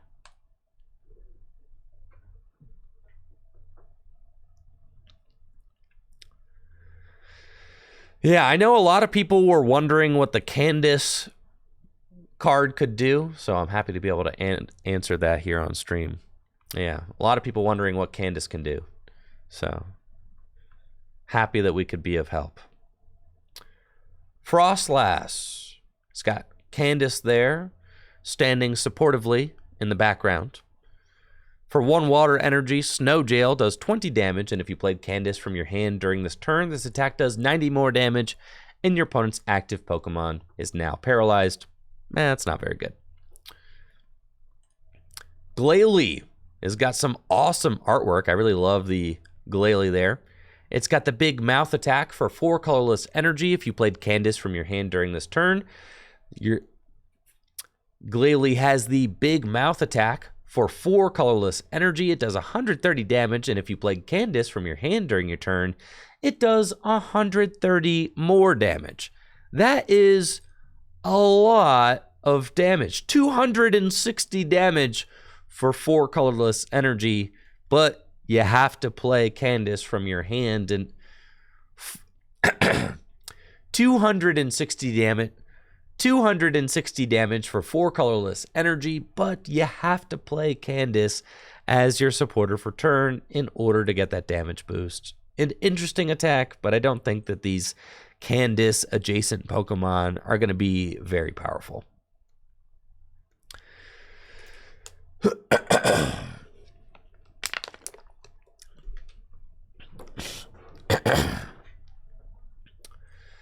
Skuntank V has 210 hit points and 2 attacks. The Pursuing Blast attack for 2 colorless energy does 30 damage to one of your opponent's benched Pokemon. If that Pokemon retreated during your opponent's last turn, it does 120 damage to that Pokemon instead. That is very situational and probably won't come up in most games. Nasty Poison for a dark and 2 colorless energy does 90 damage, and your opponent's active Pokemon is now poisoned and confused. If you're a Skuntank fan, congratulations. Skuntank is going to be a bulk Pokemon V. Recuperation Energy is a new special energy card that reads, as long as this card is attached to a Pokemon, it provides colorless energy. When you play a Pokemon from your hand to evolve the Pokemon V this card is attached to, heal 100 damage from that Pokemon. This special energy is about as bad as they get. This is a very bad card because it is so situational. It only heals Pokemon V. You have to have this energy attached to the Pokemon V in order for it to be effective. That Pokemon V has to have sustained over 100 damage, and then you have to be evolving that Pokemon V that has sustained damage but not been knocked out. Highly specific scenario cards like Recuperation Energy are just never good in the Pokemon TCG. I don't want to say never good because sometimes that highly specific situation will come up when you're building your deck or in the metagame, but I don't think that Recuperation Energy is going to be that card.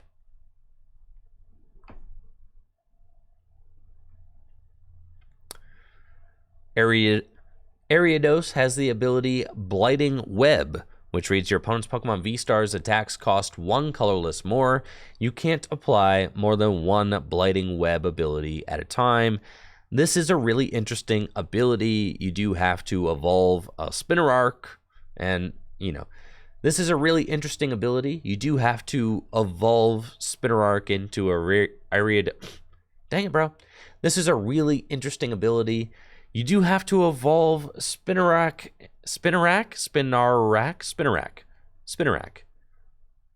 This is an interesting ability, but you do have to evolve Spinnerack into Ariados in order to get this ability online. This is the kind of ability that would be very strong on a basic Pokemon, since it could easily be slid into any deck and disrupt Pokemon V-Star. But since you do have to evolve in order to get Ariados into play, I don't expect this card to see play in a lot of decks.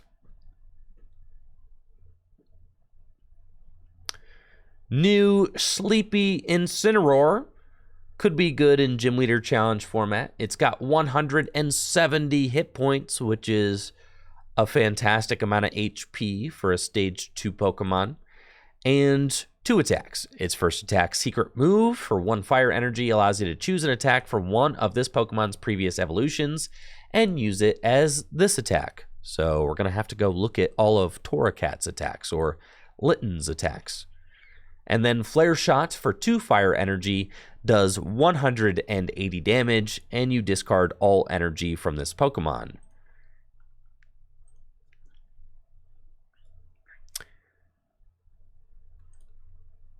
If you've got the Pokemon Go Charizard set up at the same time as Incineroar, you can use Flare Shot for just 1 fire energy, and 1 fire energy to deal 180 damage is really good. So I think that Incineroar certainly has some potential. Torracat has got the Hang in There Claws attack for 2 fire energy. It does 40 damage, and during your opponent's next turn, if this Pokemon has full HP and would be knocked out by damage from an attack, it is not knocked out, and its remaining HP becomes 10.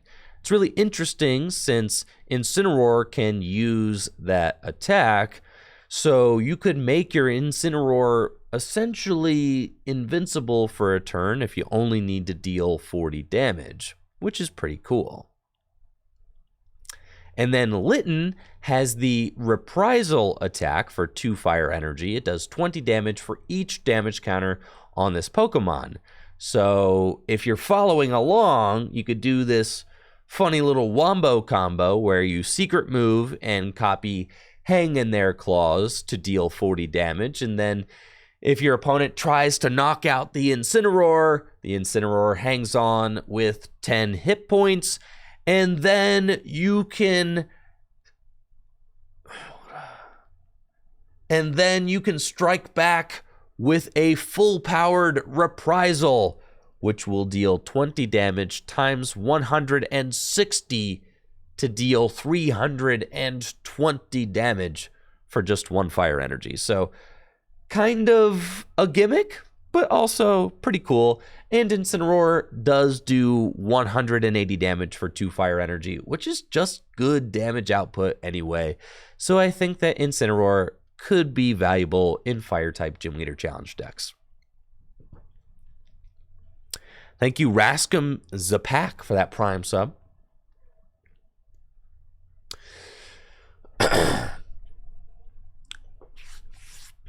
All right, finally, we are on to the fun stuff. Regidrago V-Star, potentially the most hyped new card out of Silver Tempest. Regidrago V-Star has 280 hit points.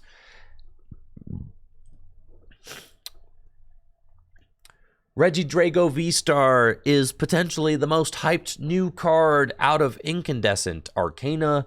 It's got 280 hit points and no weakness, of course. Man, I can't drink while I stream. I always have to like burp. You can't do it. That's why I have to stay dehydrated, bro. I gotta be dehydrated. It messes up everything. Regidrago V-Star is potentially the most hyped new Pokemon V-Star out of Silver Tempest. It's got the Regidrago V-Star is potentially the most hyped new Pokemon out of Silver Tempest. It's got a really cool attack, Draconic Visions, for 2 grass and a fire energy. You get to choose an attack from a dragon-type Pokemon in your discard pile and use it as this attack. Its V-Star Power Star Legacy is an ability that you can use during your turn. You discard the top 7 cards of your deck and then put up to 2 cards from your discard pile into your hand. So people are talking about the potential for a dragon-type toolbox deck that features Regidrago V-Star as the main attacker. Draconic Visions can allow you to use any of your dragon-type Pokemon's attacks on Regidrago V-Star. So even if you have a cool Stage 2 Dragon-type Pokemon, like Dragonite, and you want to use its Energy Hurricane attack, you don't have to actually get Dragonite into play. Hooray! Who likes evolving anyways? You can use Energy Hurricane with your Regidrago V-Star using its Draconic Visions attack. And that's the implied strategy of this deck, right? Dragonite's Energy Hurricane does 180 damage, and you get to search your deck for up to 3 basic energy and attach them to your Pokemon in any way you like. So once you get 3 energy onto your first Regidrago V-Star, then you can use Draconic Visions to copy Dragonite's Energy Hurricane. And once you have enough energy in play with Energy Hurricane, then the whole deck opens up. You can really use any Dragon-type Pokemon's attack from there.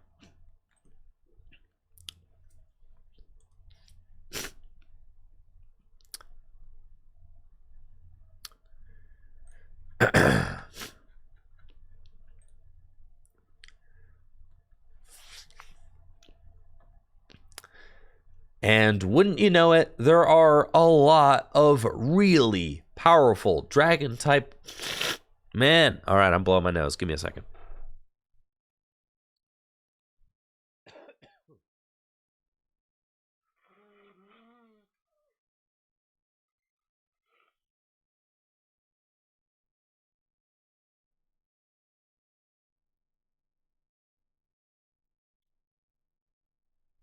All right. Thank you.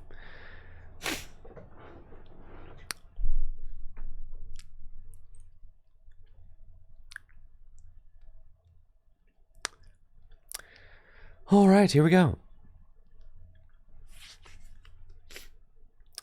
And wouldn't you know it, there are a lot of really powerful dragon-type Pokemon's attacks that you can copy with Regidrago V-Star. You've got Giratina V-Star's Lost Impact, which can do 280 damage and one-hit KO just about any opposing Pokemon V-Star. One of the biggest downsides of Giratina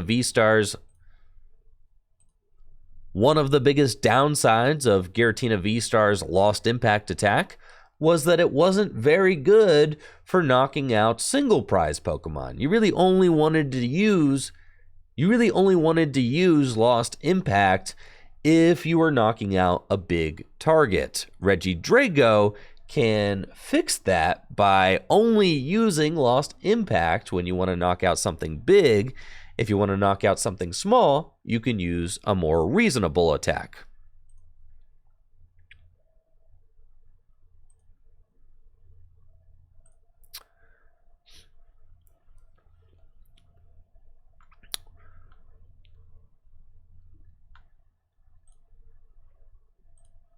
If you want to prevent damage with Regidrago V-Star, you can use Goodra V-Star's Rolling Iron, which does 200 damage and makes it so you take 80 less damage during your opponent's next turn.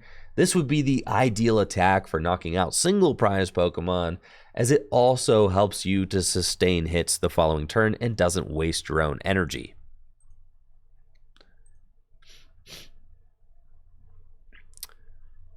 And then the last one we're talking about is probably these two.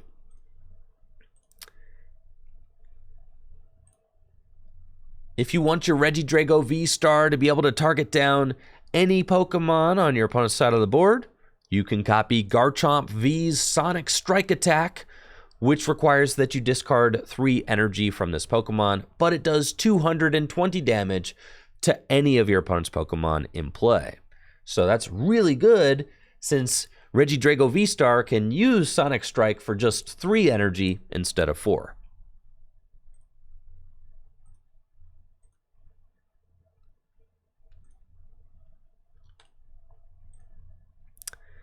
Similarly, Regidrago V-Star can also easily copy Flygon V's Draconic Impulse attack, which does 160 damage plus 160 more damage.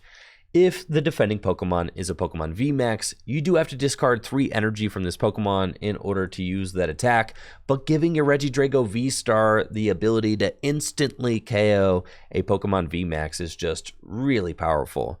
So as you can see, there are a lot of really strong Dragon-type Pokemon attacks for Regidrago V-Star to copy, and Regidrago V-Star's V-Star Power Star Legacy plays perfectly into this strategy, allowing you to discard the top 7 cards of your deck, which is, of course, very destructive, but can help you to get those Dragon-type Pokemon into the discard pile early so that you can start copying attacks. And then you do get to get 2 cards from your discard pile and put them back into your hand, which is good because if you accidentally discard something that you didn't want to discard with Star Legacy, you can get those cards back.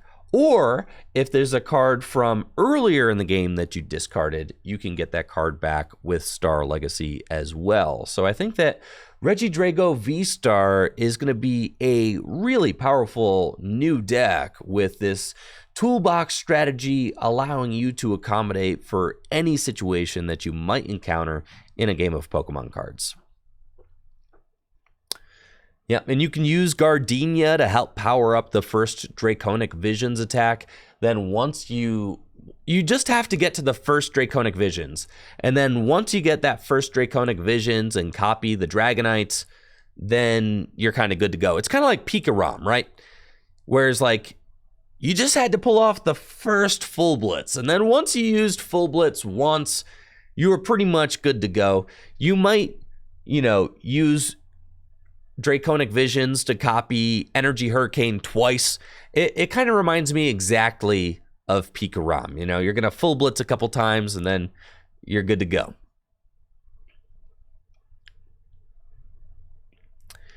Regidrago V has the Celestial Roar attack for 1 colorless energy. You discard the top 3 cards of your deck and attach any energy you discarded this way to this Pokemon. This can help you to power up Regidrago V-Star, and it can also help you to get Dragon-type Pokemon into the discard pile. Dragon Laser for 2 grass and a fire energy does 130 damage and 30 damage to one of your opponent's benched Pokemon. Again, these attacks could be copied by Regidrago V-Star. You pretty much would never copy Celestial Roar, so I take that back. This attack could be copied by Draconic Visions if you want to spread damage onto your opponent's Pokemon.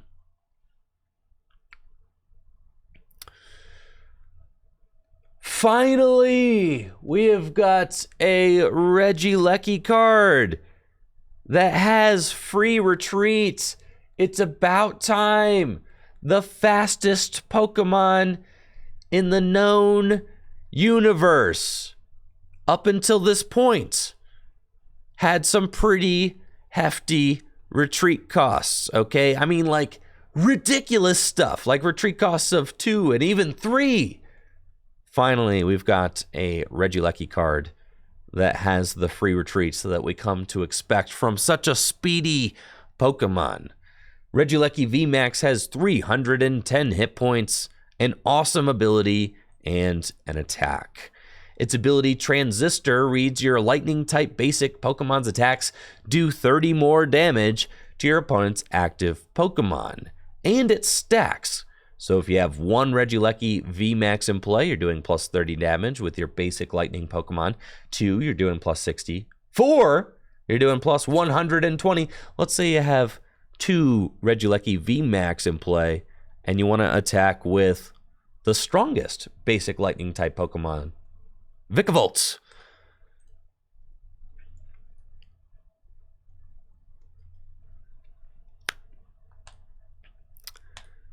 Yes, Vikavolt V is a basic lightning type Pokemon that doesn't do enough damage, but has a strong attack, Paralyzing Bolt. For a lightning and a colorless energy, it does 50 damage, and during your opponent's next turn, they can't play any item cards from their hand.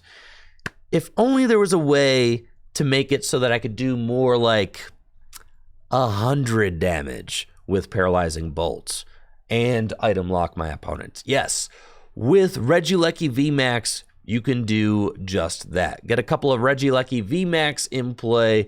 You're going to be boosting your Vikavolt V's Paralyzing Bolt attack to new heights. If you have 3 Regieleki VMAX in play, you're doing plus 90 damage. That is a 140 damage Paralyzing Bolt with a Choice Belt. That's a 170 damage item lock that can 2-hit KO Pokemon VMAX while keeping your opponent item locked. And what's even better is that Vikavolt V also has the Super Zap Cannon attack for 2 lightning and a colorless, does base 190. If you have 3 Regieleki VMAX online, that's plus 90 damage. You're doing 280 damage with your Vikavolt V, which can one-hit KO opposing Pokemon V-Star. Vikavolt V will be rotating out of standard format, eventually. Okay, it's in Darkness Ablaze, but I do think that Regieleki VMAX and its Transistor ability is quite strong and will breathe new life into basic lightning-type Pokemon. Regieleki VMAX also has the Max Rumbling attack for a lightning and 2 colorless energy, which does 220 damage, with the drawback being this Pokemon cannot attack during your next turn. Not a very bad drawback, considering that Regieleki VMAX can retreat for free and remove that clause from Regieleki.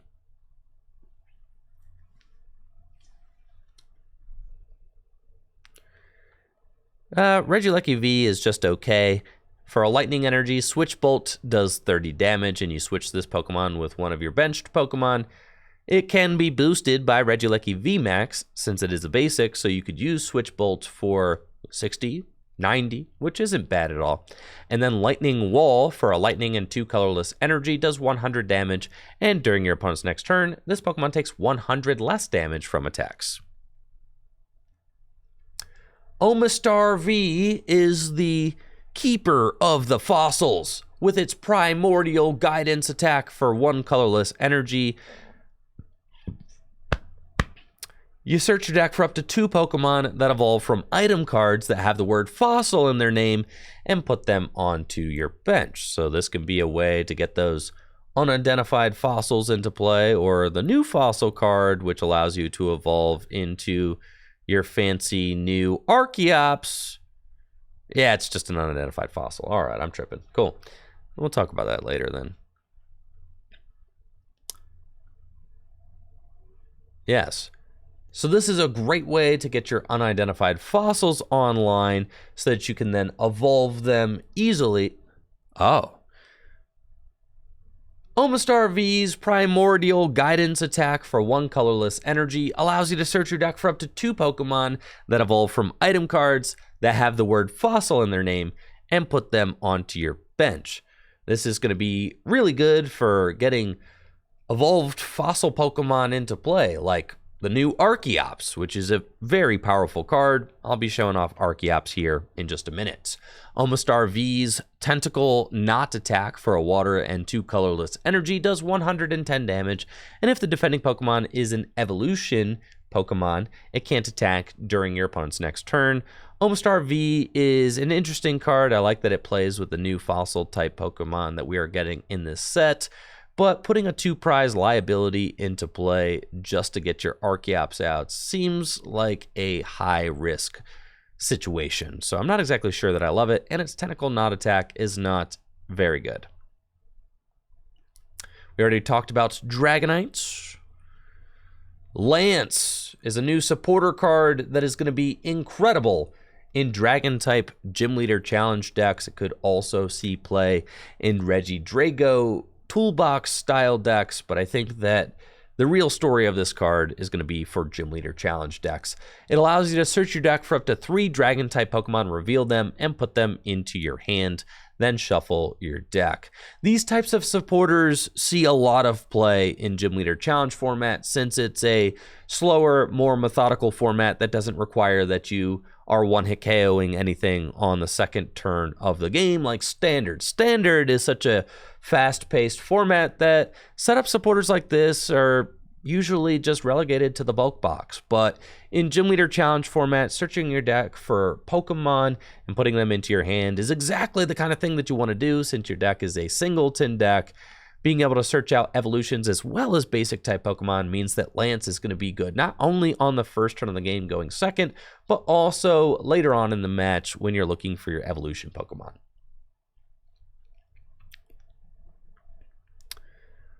All right, speaking of those new fossil type Pokemon that Omastar can get into play, we've got Armaldo with its Reaping Claws attack for 1 colorless energy. If your opponent's active Pokemon's remaining hit points is 100 or less, it is now knocked out. It's not very good. This is just bad. All right, fine. Skip it. Relicanth. It's a nice little fossil fish. Love Relicanth. What a cool Pokemon. Relicanth always looks sleepy, so I respect that about Relicanth. I'd probably be sleepy too if I had lived for thousands of years. It's got the Fossil Expedition attack for 1 colorless energy. You could choose up to 4 in any combination of unidentified fossil and rare fossil cards from your discard pile, reveal them and shuffle them into your deck. And then Water Pulse does 30 damage, and your opponent's active Pokemon is now asleep, so it can recover fossils, but that's kind of a slow strategy for Standard, and recovering up to 4 fossil cards in Gym Leader Challenge is not relevant, since you can only play 1. So I don't think Relicanth will be very good. Keldeo, 170 more damage. Keldeo has got the 4 as 1 attack for a water and 2 colorless energy. Does 50 damage plus 170 more damage if you have Cobalion, Terrakion, and Virizion on your bench. So it can do 230 damage for 3 energy, but you have to have all of these goobers in play. Cobalion has the Code of Justice ability, which reads attacks from your basic Pokemon deal 30 more damage to your opponent's active Darkness Pokemon. And then the attack back up for 2 colorless energy does 30 damage, and you can choose up to 2 of your bench Pokemon. For each of them, search your deck for a basic energy and attach it to that Pokemon. This Cobalion is just okay. I think that the Revenge Blast Cobalion from Noble Victories is just better in Gym Leader Challenge format, so I don't expect this card to really make any waves. Terrakion has the Cavern Tackle attack, and I think that Terrakion is the strongest of these 4, what do you want to call them, pony Pokemon? Terrakion's Cavern Tackle does 120 damage for 2 fighting and a colorless, and you prevent all damage done to this Pokemon during your opponent's next turn. You can't use this attack if any of your Pokemon used Cavern Tackle during your last turn. So Cavern Tackle makes Terrakion invincible, which is really good, especially in Gym Leader Challenge format. The down... Dang. All right. Man, more water.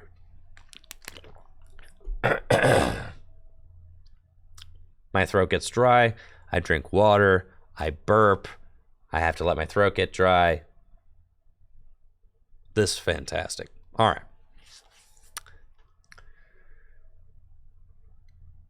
Yeah, Terrakian's Cavern Tackle attack is really strong, as it makes Terrakian invincible for a turn. This is very good in Gym Leader Challenge format, where the tempo of a match really matters, and your opponent isn't always going to have the Gust option to take a knockout around Terrakian.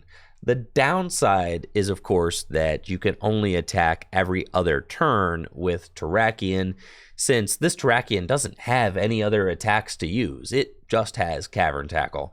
So you're going to have to switch this Terrakian to the bench or retreat it in order to attack with something else after you use Cavern Tackle. Cavern Tackle's damage output is also a little bit on the low side. You really want to hit 130 damage as the magic number in Gym Leader Challenge format. As you can see, a lot of Pokemon have 130 hit points in Gym Leader Challenge formats, or 120. But 130 is definitely the number you want to hit. A lot of the best attackers have 130 hit points. So you're going to need a damage mod like Fighting Fury Belt or Muscle Band or Strong Energy in order to get Terrakian's Cavern Tackle up to that magic 130 number, which is not tough. You can use Guzma and Hala to search out those cards and boost Terrakian's damage output, which is not too much to ask. I like Terrakian, and I think it could be useful in just the right fighting type Gym Leader Challenge deck.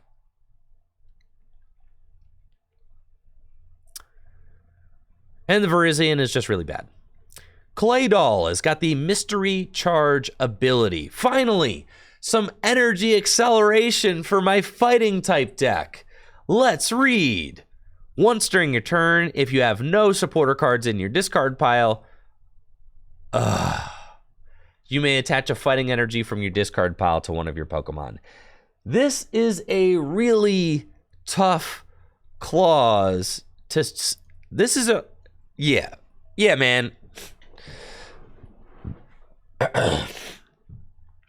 This is a really tough clause to fulfill in the Pokemon trading card game. Nearly every deck relies on supporter cards in order to play the game, in order to set up. You just need supporter cards to get by. So, in order to effectively use Claydol's Mystery Charge ability, which is undoubtedly pretty strong, you have to play a deck that doesn't use supporter cards. I don't know if that's the most realistic ask in the current state of the Pokemon TCG. We don't have a lot of item-based draw cards available, and I think that ultimately Claydol will probably be relegated to the bulk box. But it's a possibility. You could do it, and Claydol could be a way to accelerate fighting energy to play. But it is disappointing to see fighting-type Pokemon get such a lackluster ability, especially when there are other Stage 1 Pokemon that freely accelerate basic energy from the discard pile to your benched Pokemon. Claydol can accelerate fighting energy from your discard pile to any of your Pokemon, including your active, but at such a steep cost that you cannot have any supporters in your discard pile. It makes me think this card is largely unplayable.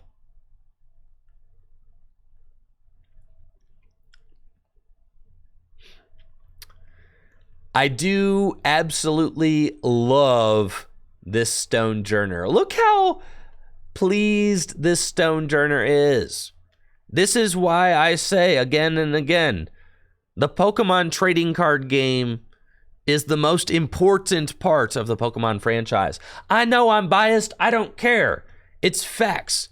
Look at this beautiful artwork. You don't get that in the video games. You don't. Just look at them. You don't get this in Pokemon Go. You don't get this anywhere. You get the best artwork that the Pokemon franchise has to offer. The most imaginative artwork, which, I mean, frankly, the Pokemon franchise is nothing without the artwork. You need the artwork. The artwork sparks the imagination, which makes people fall in love with the creatures. And this Stonejourner does just that for me. I absolutely love this card. This is incredibly reaffirming for my love of the Pokemon trading card game. Just look how peaceful he is. Stonejourner has 2 attacks. Rock Throw does 20 damage for 1 fighting energy. And then Mystery Press for a fighting and 2 colorless energy.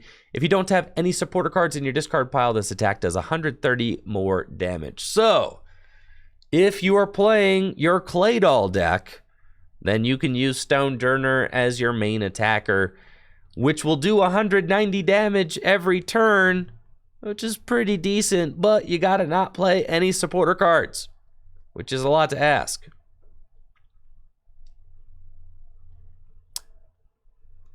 Stunfisk also has the supporterless... Stunfisk also has a supporterless attack, Mystery Bolt, for a lightning and 2 colorless energy. You can only use this attack if you don't have any supporters in your discard pile. This attack does 100 damage to one of your opponent's Pokemon, so I guess the idea is that you can hit the 2 most popular V-Stars, Arceus and Palkia, for weakness or something. I don't know. Okay, it's just not. You don't apply weakness for event. Yeah, so no, you're not really hitting for weakness. All right, it's just not. I'm not sold on this. Okay, thank you Dusk Flyer for the Prime sub and the 15 months. I think this deck definitely seems like a gimmick and will probably not be very good. Lugia V-Star. I know I said Regidrago V-Star was the most hyped V-Star out of this upcoming Silver Tempest set, but Lugia V-Star has got a little something to say about that, because Lugia V-Star is also really cool and has a lot of potential. It's got 280 hit points, a powerful attack, and an awesome ability. Its attack Storm Dive does 220 damage, and you may discard a stadium in play. Its V-Star power is the Star Assembly ability, which allows you to put up to 2 colorless Pokemon that don't have a rule box from your discard pile straight onto your bench. So even if it's a Stage 2 Pokemon, or even if it's a Fossil Pokemon, or whatever, you can put that colorless Pokemon that doesn't have a rule box straight from your discard pile onto your bench. And the Lugia is very clearly supposed to be paired with the new Archeops. Archeops is a colorless type Stage 2 Pokemon with the ability Primal Turbo, which reads, once during your turn, you may search your deck for up to 2 special energy and attach them to one of your Pokemon, then shuffle your deck. This is a very powerful ability, and Archeops is such a good card that it could be good in Standard format and Gym Leader Challenge. As in Gym Leader Challenge, accelerating energy into play is always good. Now, what's tough about Archeops is that it has to evolve from unidentified fossil. So fans of Porygon Z and its crazy code ability will probably like the fact that they don't have to find a fossil in order to evolve Archeops into play. But searching energy out of your deck and attaching them to your Pokemon is way better than accelerating special energy out of your hand like Porygon Z does. So there's certainly a decision to be made for colorless type Gym Leader Challenge players. Now in Standard format, Archeops ain't gonna be evolving from unidentified fossil, okay? Because we don't evolve anymore in Standard format. Evolving is so like, 2017. Like evolving is way like 2018. That's when we used to evolve back then. We don't evolve anymore. Now we just get our Pokemon into play. Okay, so Lugia V-Star is going to be able to instantly spring those Archeops into play. And you can use Archeops' Primal. You can use Archeops' Primal Turbo ability to accelerate energy onto your Lugia V-Star. This is kind of the deck list in a can type decks we've been getting from the Pokemon Company lately. It's just kind of like hand packaged and just given to you on a silver platter, a Silver Tempest platter, right? So we can accelerate special energy onto our Lugia V-Star. Now, 220 damage for 4 energy isn't very good, but when you consider the fact that you can accelerate powerful colorless energy onto your Lugia, then that 220 damage is starting to look a lot more like 300 damage, right? If you have 4 powerful colorless energy on your Lugia, then you can one-hit KO opposing Pokemon V-Star, which is pretty good. Now, eventually, powerful colorless energy is going to rotate out of standard. Yes, I know. But we are going to have a little while these cards do coexist in standard. And for a time, Lugia V-Star could be quite a powerful attacker. Even if you have just 2 powerful colorless energy attached to Lugia, that's 260 damage. With a choice belt, that's 290 damage, right? Which is enough to one-hit KO opposing Pokemon V-Star. You can play a bunch of different colorless energy in your Lugia deck, which is very good. You've got gift energy, you've got capture energy, a lot of really strong special energy that'll pair well with your powerful colorless energy. And the Archeops doesn't have to accelerate onto Lugia. You could play single prize attackers like the Snorlax from Lost Origin, which can also get in there for some big damage with its thumping Snore attack. Imagine, a double turbo energy or a twin energy, a powerful colorless energy, thumping Snore. Great single prize attacker that you could play alongside Lugia to, formulate a cohesive strategy. Thank you, Swifty, for that Prime sub in the 10 months. Appreciate it. Yeah, you could make a toolbox style deck with Aurora energy. That's true. It's interesting. Why are the Pokemon V always so bad? You've noticed in this review, I've been even just skipping some Pokemon V because their attacks are so bad they're not even worth reading. Lugia V has the Read the Winds attack for one... Dang it. Lugia V has the Read the Winds attack for 1 colorless energy. That requires that you discard a card from your hand, but if you do, you get to draw 3 cards. That's a pretty good attack to have on a basic Pokemon V, since if you're going second, you can increase your hand size and maybe get ready for a big turn 2. You can also discard your Archeops, right? Which then you can spring into play with Star Assembly on the following turn. Arrow Dive does 130 damage for 4 colorless energy, and you may discard a Stadium in play. Literally just a weaker version of Storm Dive on Lugia V-Star.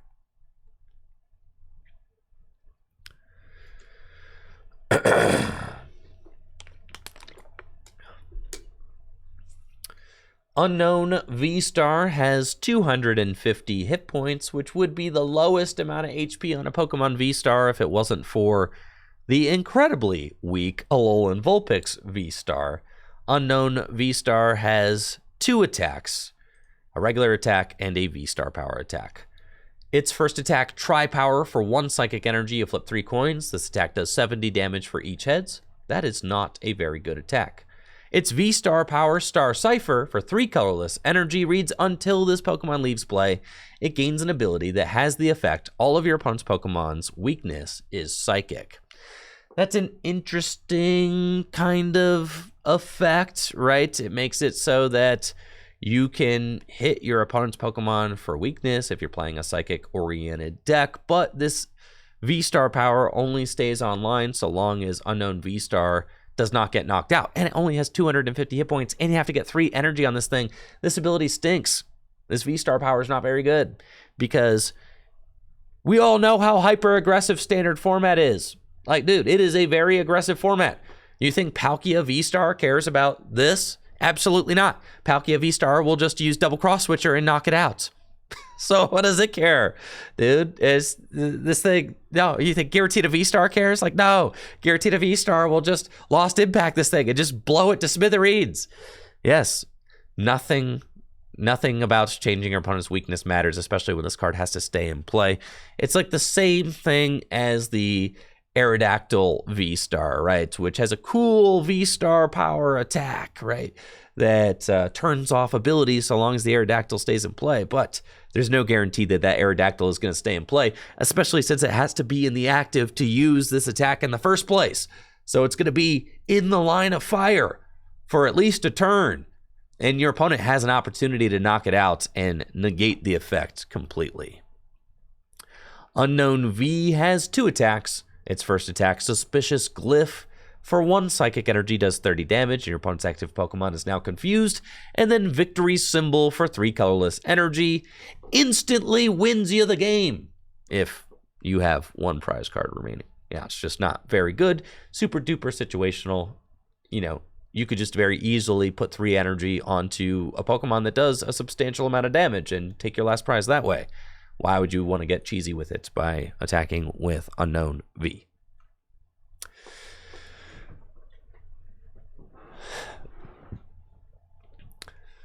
Now, I am really excited about Silver Tempest. I am really excited about Silver Tempest. I think that Lugia V-Star and Regidrago V-Star are both very interesting cards that are going to promote some deck building creativity. But what I'm most excited about is the fact that my Mew VMAX deck gets even more broken thanks to these new Pokemon tool cards that give your Pokemon V a bonus V-Star power. Grove Tablet is going straight into my Mew VMAX deck. It is a tool card that gives the Pokemon V it's attached to the Star Alchemy V-Star Power ability, which reads, during your turn, you may search your deck for any 1 card and put it into your hand. That's right, my Mew VMAXs can get whatever card they want and put that card into my hand. Let's go. Absolutely nuts. Mew VMAX is a deck that notoriously doesn't use V-Star powers, right? It only plays Pokemon V and Pokemon VMAX, no V-Star. So Grove Tablet is going to give that archetype and other archetypes like it the potential to use V-Star powers. And I think that Grove Tablet is going to be played in every single Mew VMAX deck. I think that Mew VMAX is going to be one of the VMAX decks that remains relevant into the Scarlet and Violet era because of its flexibility and because of its just raw power. Something else that's really interesting to note is that Grove Tablet and the V-Star power that it gives is not shut down by Path to the Peak.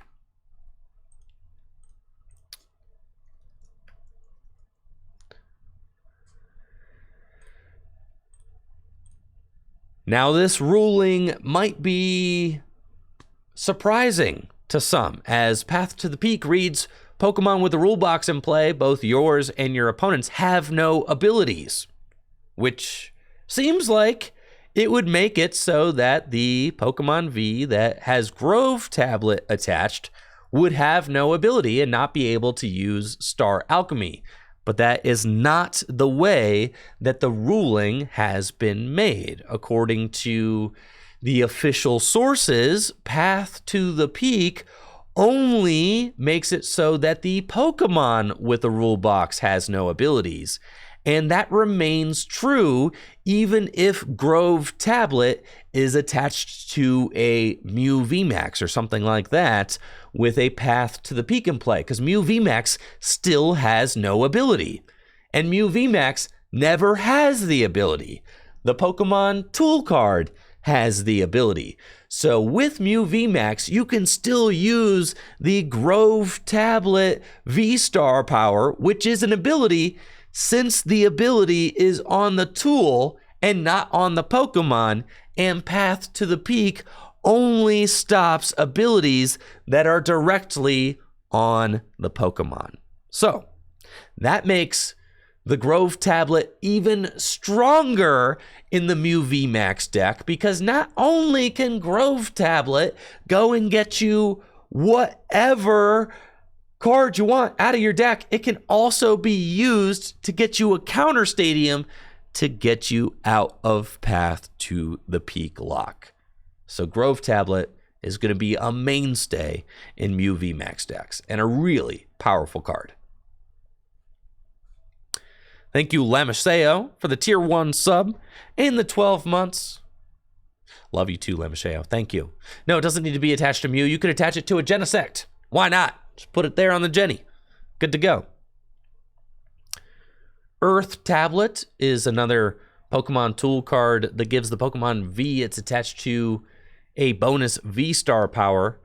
The Star Gravity attack costs 3 colorless energy, and you put damage counters on all of your opponent's Pokemon V until they have 100 hit points remaining. That's pretty crazy. I mean, it gets around Manaphy, which is interesting since it places damage counters. It doesn't deal damage directly. And it sets up all of your opponent's Pokemon V for knockout at the same time. It's a little bit of a situational card, but I think that Earth Tablet could see play in just the right deck.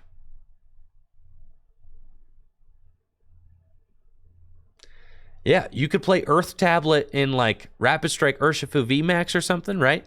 Imagine, that's pretty crazy, right? Imagine playing Earth Tablet in your Rapid Strike Urshifu VMAX deck. You can use Earth Tablet to Star Gravity all of your opponent's Pokemon V, and then Rapid Flow them the following turn and knock them out. Pretty cool combo. Earth Tablet could definitely see play in spread type decks.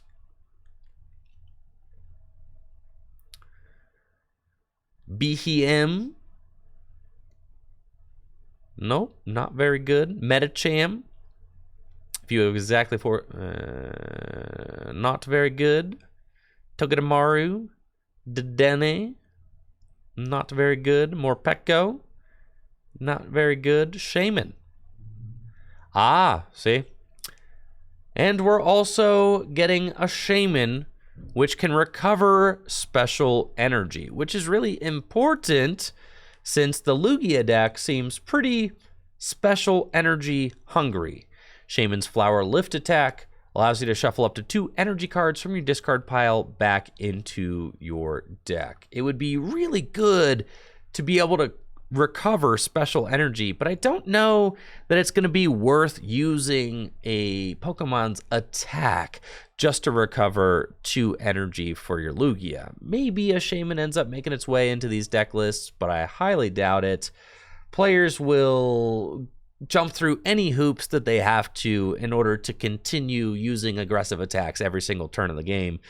It's just the state of standard right now. You don't really have time to use recovery attacks like that. You have to be putting the pedal to the metal every single turn. So Lugia V-Star, as it is right now, has that to recover those powerful colorless energies from the discard pile, but it would be better if you could use a supporter card or an item card to do that same effect.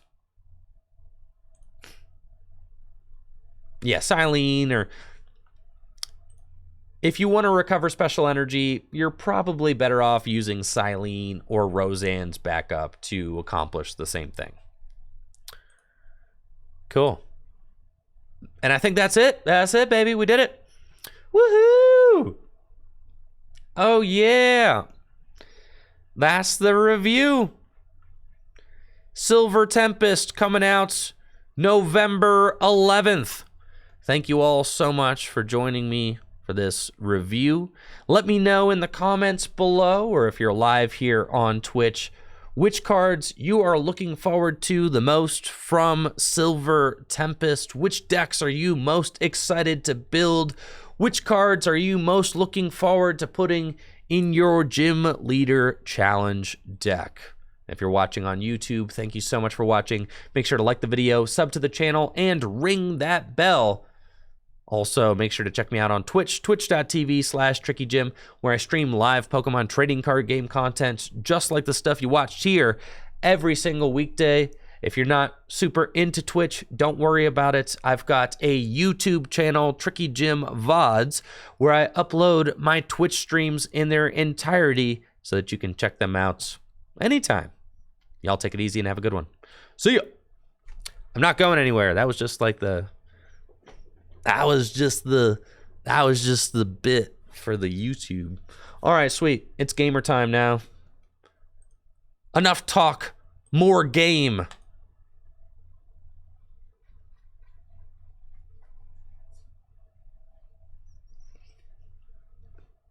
Finally, time to get my gaming on.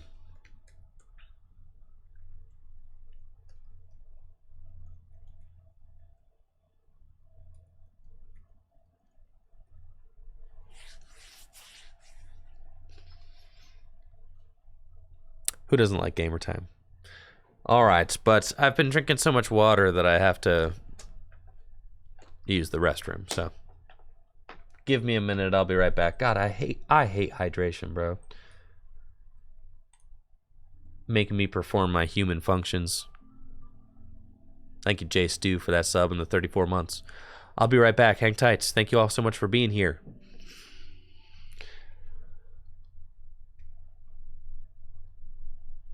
Be right back.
patience. We're back. And ready to game. Let's go. Thank you, Sir Bone, for that raid.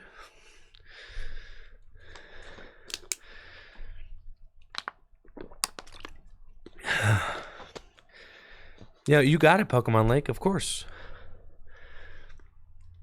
All right, what are we doing? Part of me wants to play more Gym Leader Challenge. Part of me thinks I should look at the regional winning Goodra deck. Who needs to look at regional winning lists? Who cares, bro? All right, the Goodra. Empoleon stocks are at an all-time low.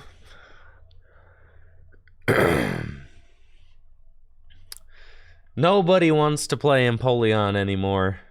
And rightfully so. That card stinks. So, yeah. That's another reason why Reggie,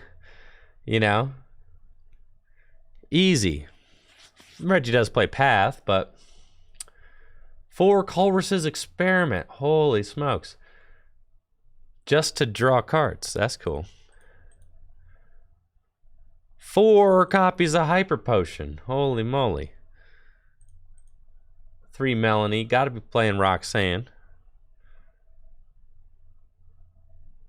3 Crystal Cave and a Path to the Peak. A Big Charm, 2 Parasol. No Choice Belts. 2 Switch.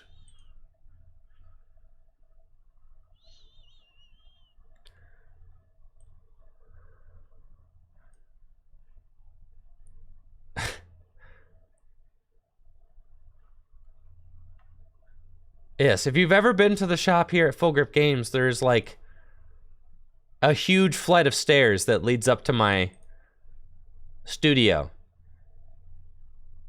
And if you need to know, it's just like, if you need to know, all of the bathrooms in the shop were occupied. So I had to go to the secret bathroom, which is down not 1 huge flight of stairs, but 2 huge flights of stairs. So I jogged down 2 huge flights of stairs and then back up 2 flights of stairs. And now, yes, I am panting a little bit, if you need to know.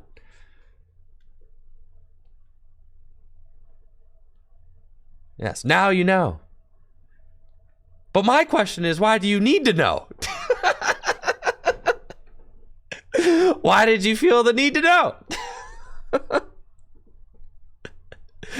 Is it okay not to just let me deal with my business in peace?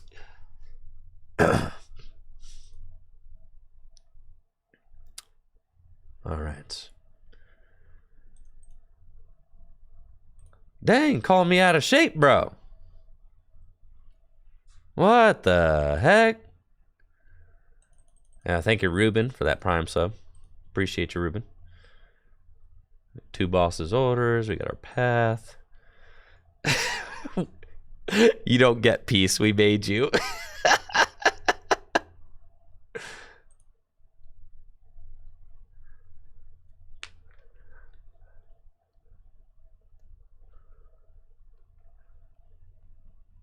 Big Parasol. You're all good, Lodi.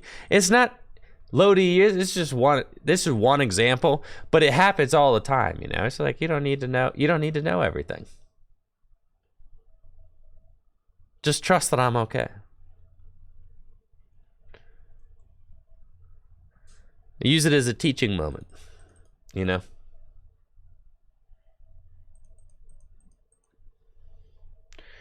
see. Big Charm.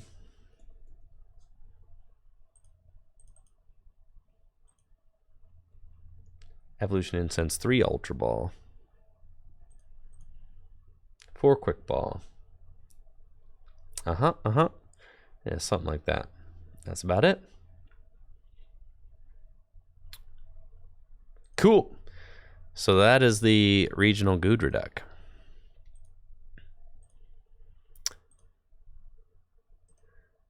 Four Hyper Potion. Sheesh.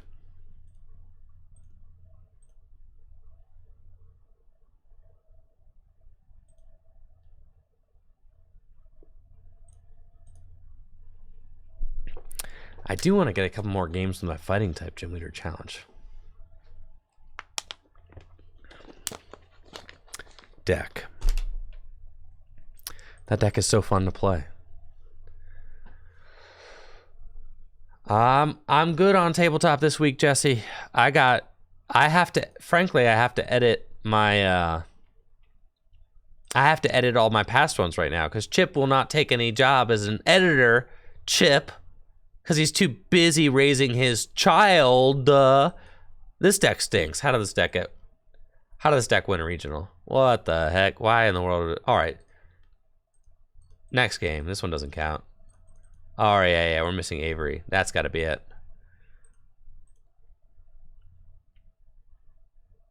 Yeah, I'm just giving Chip a hard time. Hey, you got to take the rope out for an Avery.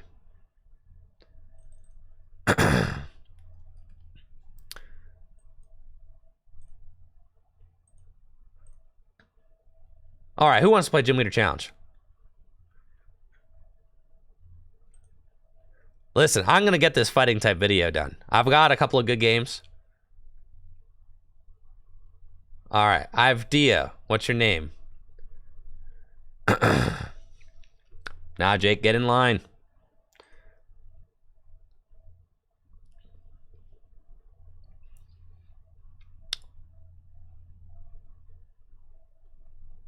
Cool, Lucky Cody. All right, let's do this. I just did so much talking about Gym Leader Challenge that now I'm licking my Gym Leader Challenge chops.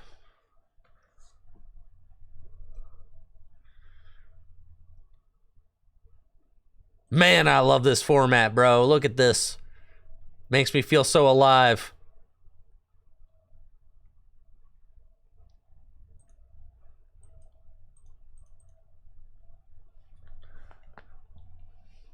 I really hope I don't get donked. I'm getting donked for sure. Oh, no, I'm chilling. All right. We're cool.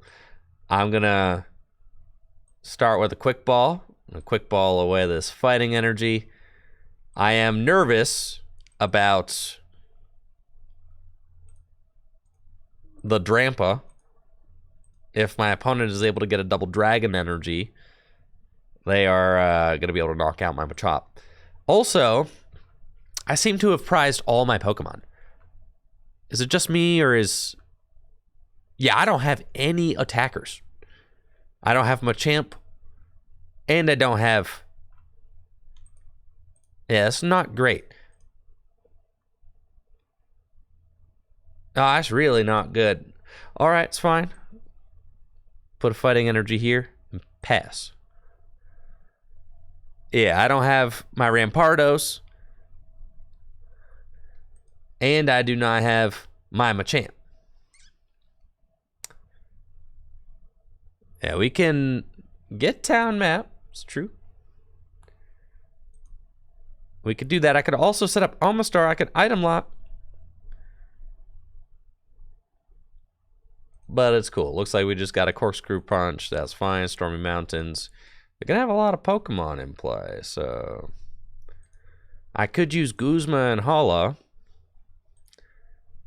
to go get Float Stone and, like, you know, my stadium to go get my Fossil Boys out. And then I also kind of need to play town map. Oh, I'm actually very thankful for that, boss, because I wanted to get the Machop out of here for sure. So that's cool. All right, we got Guzma. Dang, I'm like close to being able to take a knockout. Can't though. Let's gear. See what we're looking at with gear. We got Karina and Mallow and Lana. This is where if I had Machamp in the deck, I could just go literally rare candy Machamp right now. But I do not have Machamp in the deck. Machamp is prized. So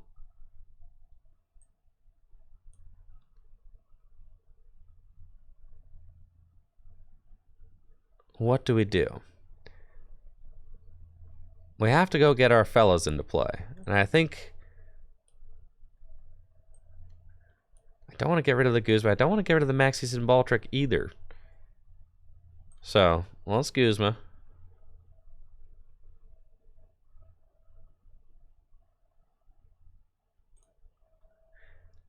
I feel like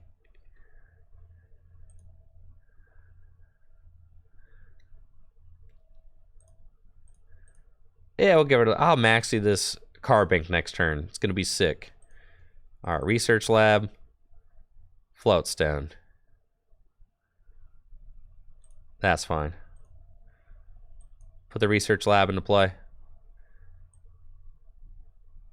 Strong energy there. And let's do this. We're going to go get Almanite and Craniodos. Cool. Thank you, Real Sunny, for the sub in the 29 months. Thank you, Beals, for that Prime sub. Yeah, unfortunately, our prizes are really bad this game. So I am not able to like spring my dudes into play very quickly. That is most unfortunate. I prized Archeops, I prized Rampardos, and I prized Machamp. So half of my prizes are crucial Pokemon that I need. It's cool. We topped up a playable card here every time. And then I'm going to max these my carving back out. All right, Berserk. I'm not exactly sure what the end game here, because I have to take a prize.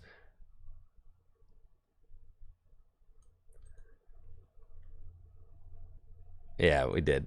We're sick. Yeah, check this out. Maxie's the car bank. Broken, dude.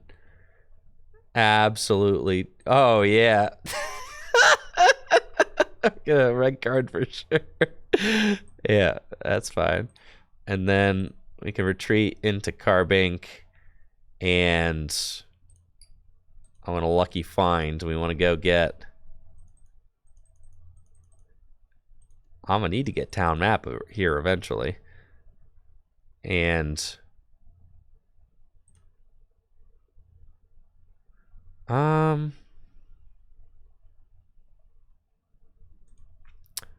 what's my game plan? How am I going to take a knockout? I can set up Omastar and start like trying to gust and trap things, but it's all bad. It's not good. it's really not good. All right, we'll get Evolution Incense.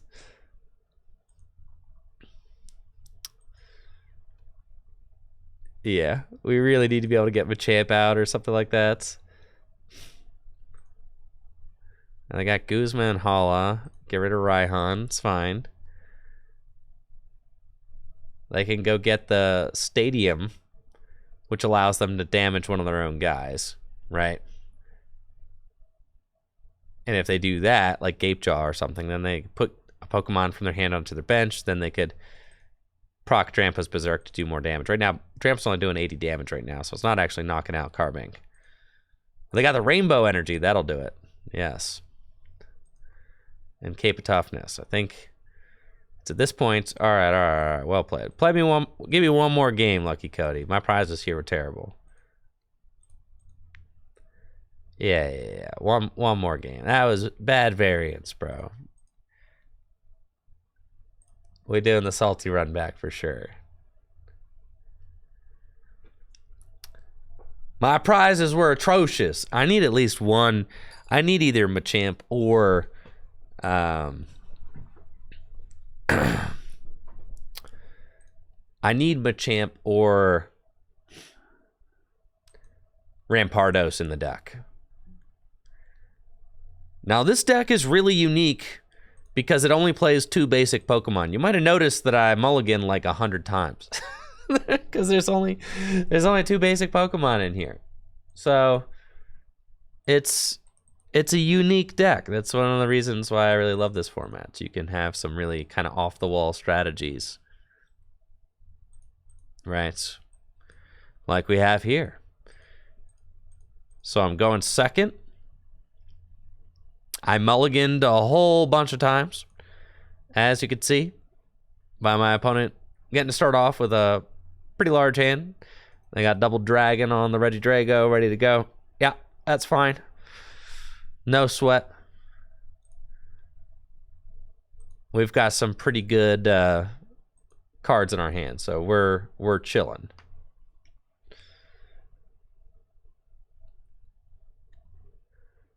Oh, we're chilling. Their hand's loaded because they just use Mysterious Treasure to discard Sycamore.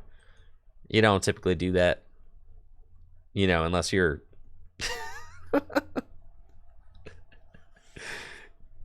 unless you're having like a real good time. I got Town Map. That's nice in the opening hand, so I can take a look at what my prizes are. Love that. I could hit it with the turn 1 red card. Sheesh. You got Reggie Drago there, though. See what we got. All right, Rampardo's prized, red card prized. Sad. That's okay. We've got Karina. So what we need to do is we need to Karina for the Carbink and the Stadium Nav.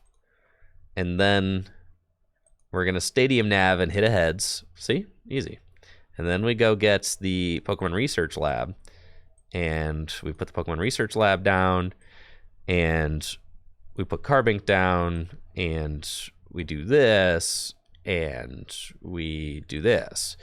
And we go and get probably Arkin and Omanites would be my 2.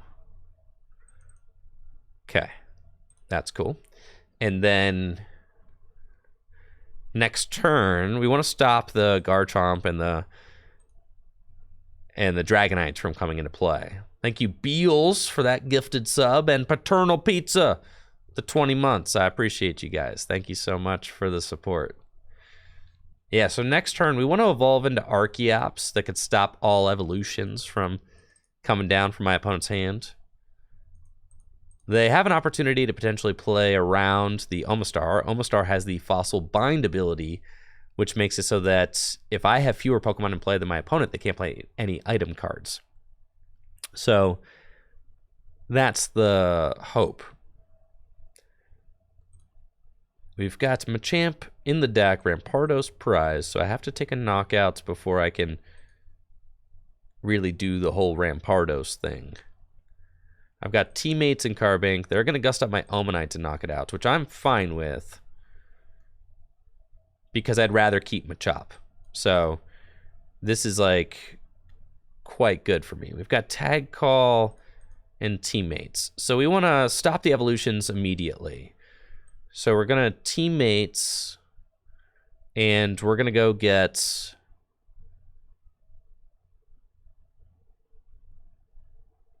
Archeops and Archeops and Evolution Incense within the deck, yeah. And then we're going to go get Machoke, and we're going to evolve Machoke first, right? So we're going to do this. We're going to get the Machoke, and then we can Evo Soda into Machamp. So we'll do this. We'll do this.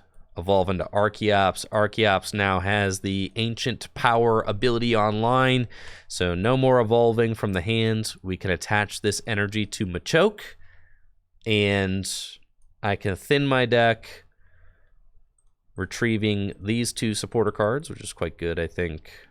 Yes. I could also... Mallow. Do we want the Mallow? Yeah. Mallow. Guzman Hala could be pretty good, but my hand's too small really to effectively use Guzman Hala. But it's also too small to use Mallow, so to be fair, it's fine. And then we're going to Lucky Find. We're going to go get the Evo Soda. And one more thing. We probably... The Evo Soda is going to allow us to evolve into Machamp, which is quite good.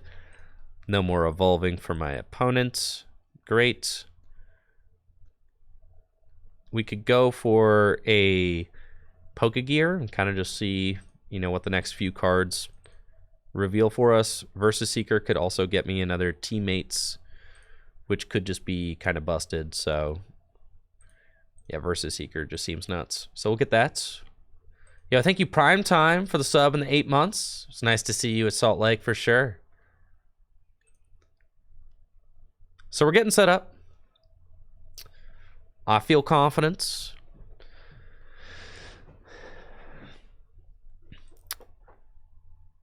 My opponent's got plenty of Pokemon in play. I'm looking at a potential teammates next turn to set some things up. My opponent is not at 3 prizes yet. So I really want to make it so that, oh, the enhanced hammer, that's so crazy. All right. That's quite bad, but it's fine. Yeah, that's a really unfortunate hit there for them, but it's fine because we're just going to try and buy another turn. So what we're doing, we've got Evo Soda into Machamp. So we have to buy one more turn now, which is unfortunate, but it's okay. We've got Guzma and Hala can go get me. I kind of want a basic Pokemon too, so I think Teammates is probably the move. We're going to go Verseeker for Teammates, and I think we're going to get, like... I don't think I have Rescue Stretcher in the deck.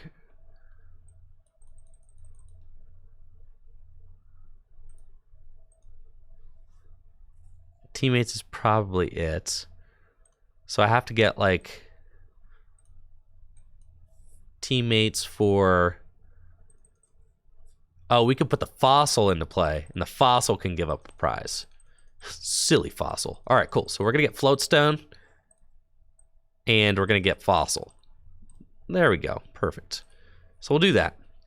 And we're going to go here, and we're going to go there. And then we're going to put Viridian, and we're going to do Viridian to discard the Omastar.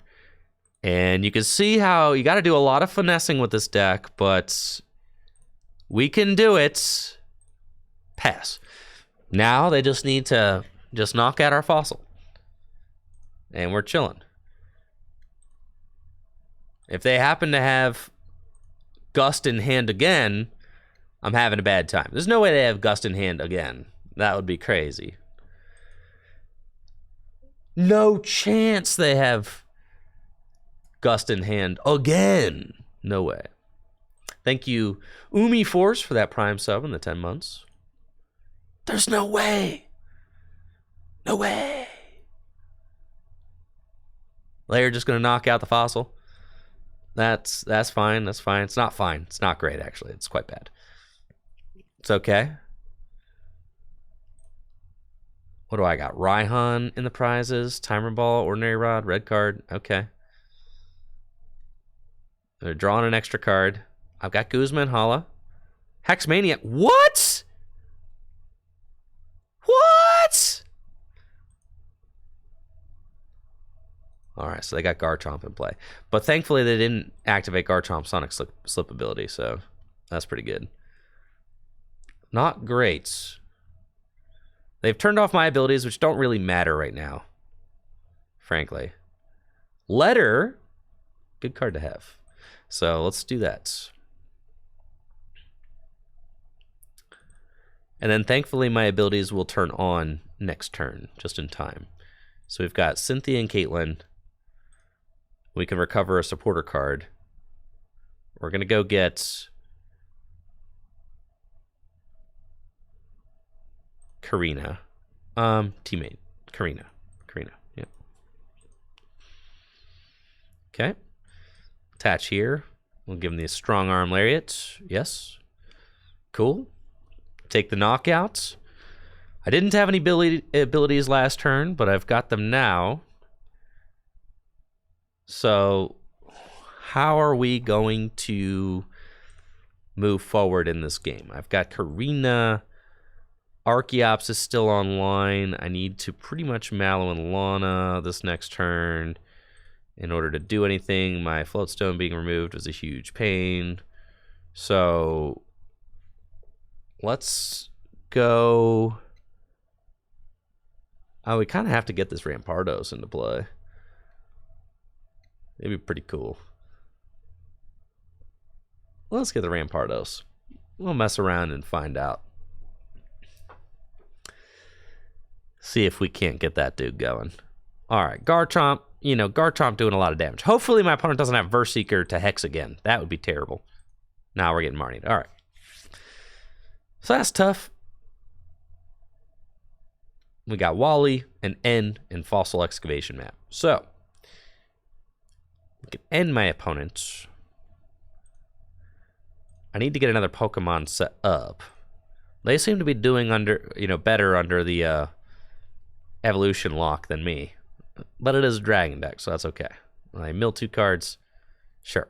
We've got Craniados, Fossil Excavation Map, put an unidentified fossil. Yep. Back. That's fine. Put that over there. Gotta attach another energy and N. Put myself to 5. Okay. And then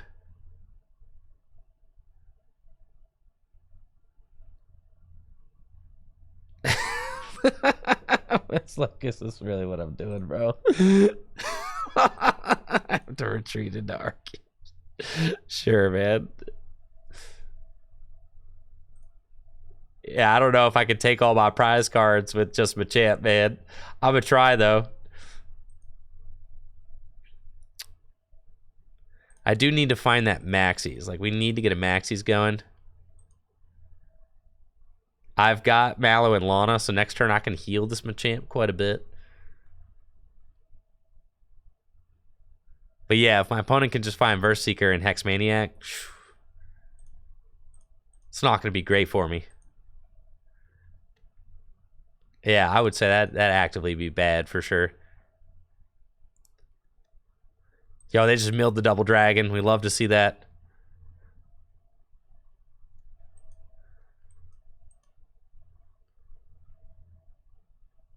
We've got Lucamine. I have to Mallow and Lana.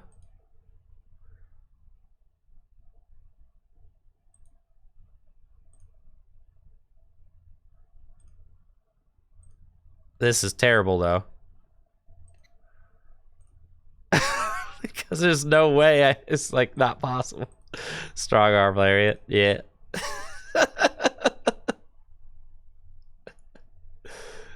It's fine, bro. It's all good. It's fine, man. At least we had fun, bro. Oh, they use Palpat, play Hex back in. Just do it. Hex Maniac, just end it. Oh, Raihan. All right, that's well played. You got it, Luck Cody. All right, who's up next? Yoshi, let's go. GG's idea. That was a good game. Good game for sure. Dragon's a tough matchup for us. I'm willing to admit that. Dragon just does a lot of damage quickly. It's cool. I'm going to get one more pop-off win with my Fossil boys. That's all I need. I've got one super hype game. You can play whatever deck you want. Yoshi. Grass is cool. Yeah. I'm going to beat Yoshi's grass deck. I'll let you guys predict on it.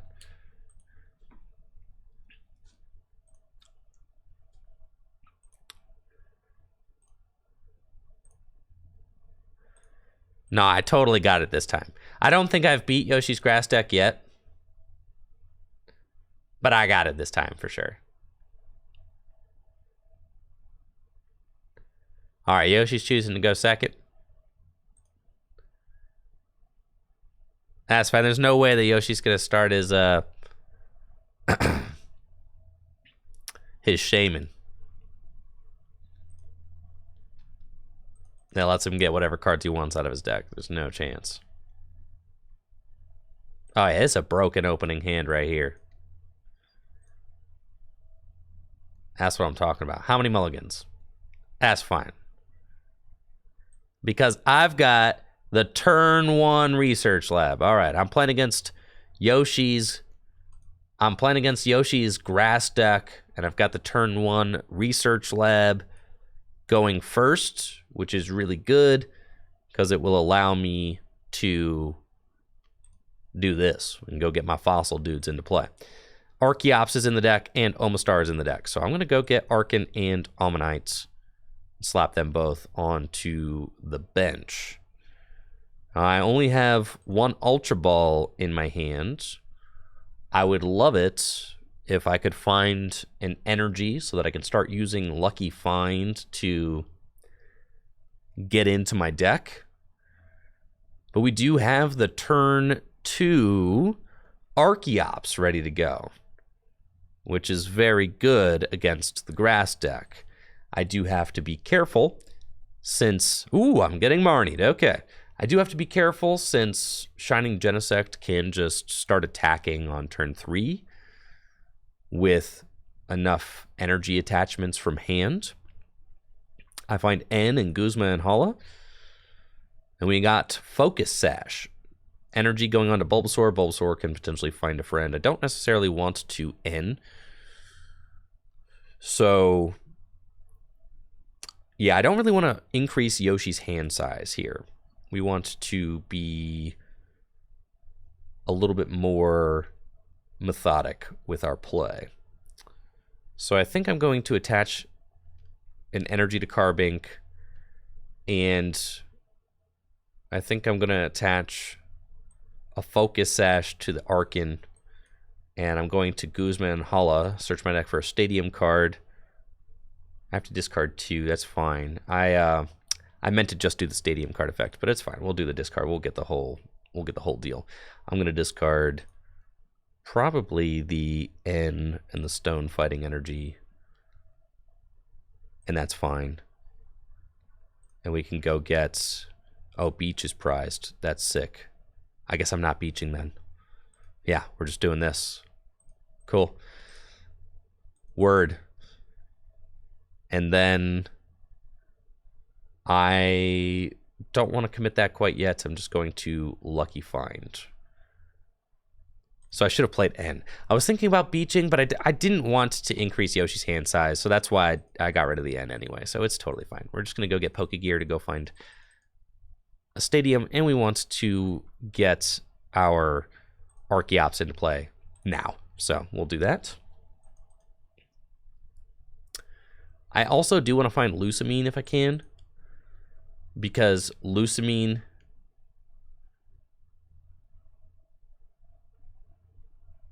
can allow me to get my research lab back, which is good.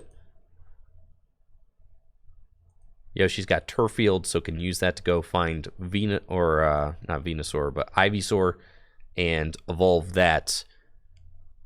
The Shining Genesect is not, like, probably going to attack this turn. Energy Reload can bring that energy up to the Genesect, but it would have to be Rare Candy Venusaur in the hand, and I'm getting End anyhow, so that's fine with me. I just didn't want to end Yoshi first, since Yoshi had a very small hand, and giving Yoshi 6 new cards to play with could have really given him an advantage, which is why I decided to go with Guzma and Hala play last turn. Yoshi's got Switch, and we'll use Bulbasaur to... Well, I thought we'll use Bulbasaur, but instead we'll use Ivysaur to Summoning Aroma and get to search for 2 Pokemon and put them into his hands. But I have got Karina, which is the exact supporter that I want this turn, because it's going to allow me to evolve into my Archeops and my Omastar. So I will be able to item lock, and I will be able to evolution lock this next turn, which is super good for me, because Yoshi had a little bit of a slow start. Garuki and Trico just now hitting the board. Ivysaur not evolved into a Venusaur yet. So being able to both item lock and evolution lock will be quite strong. But I do need to have some sort of counterplay myself. Like, I need to come up with an attacker to actually put some pressure on, right? So maybe we end up doing Archies, or not Archies, Maxies, in order to make that work. So let's get the Omastar and the Evolution Incense to go get our 2 fellas online.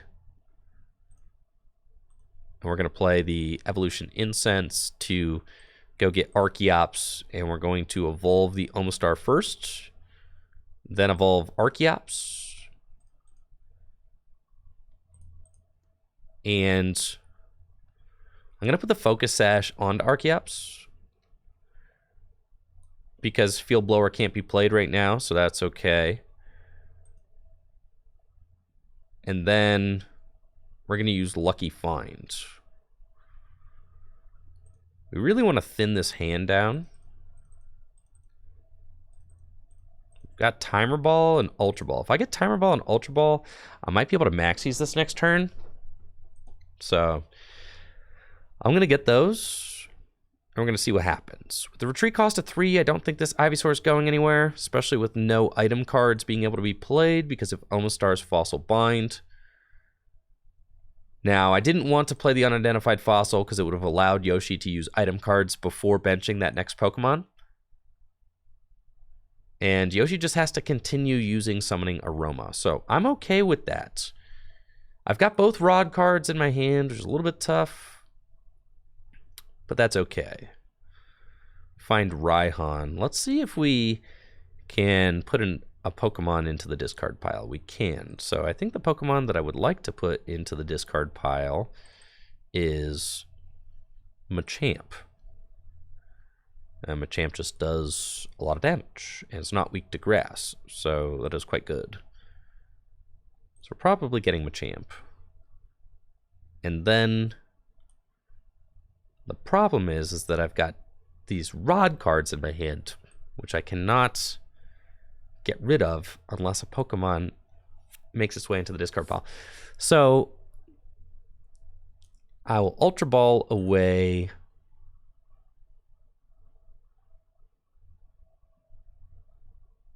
actually I'm like quite close, but we're not quite there.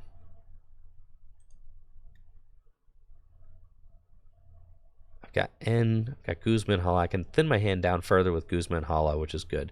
So let's Ultra Ball away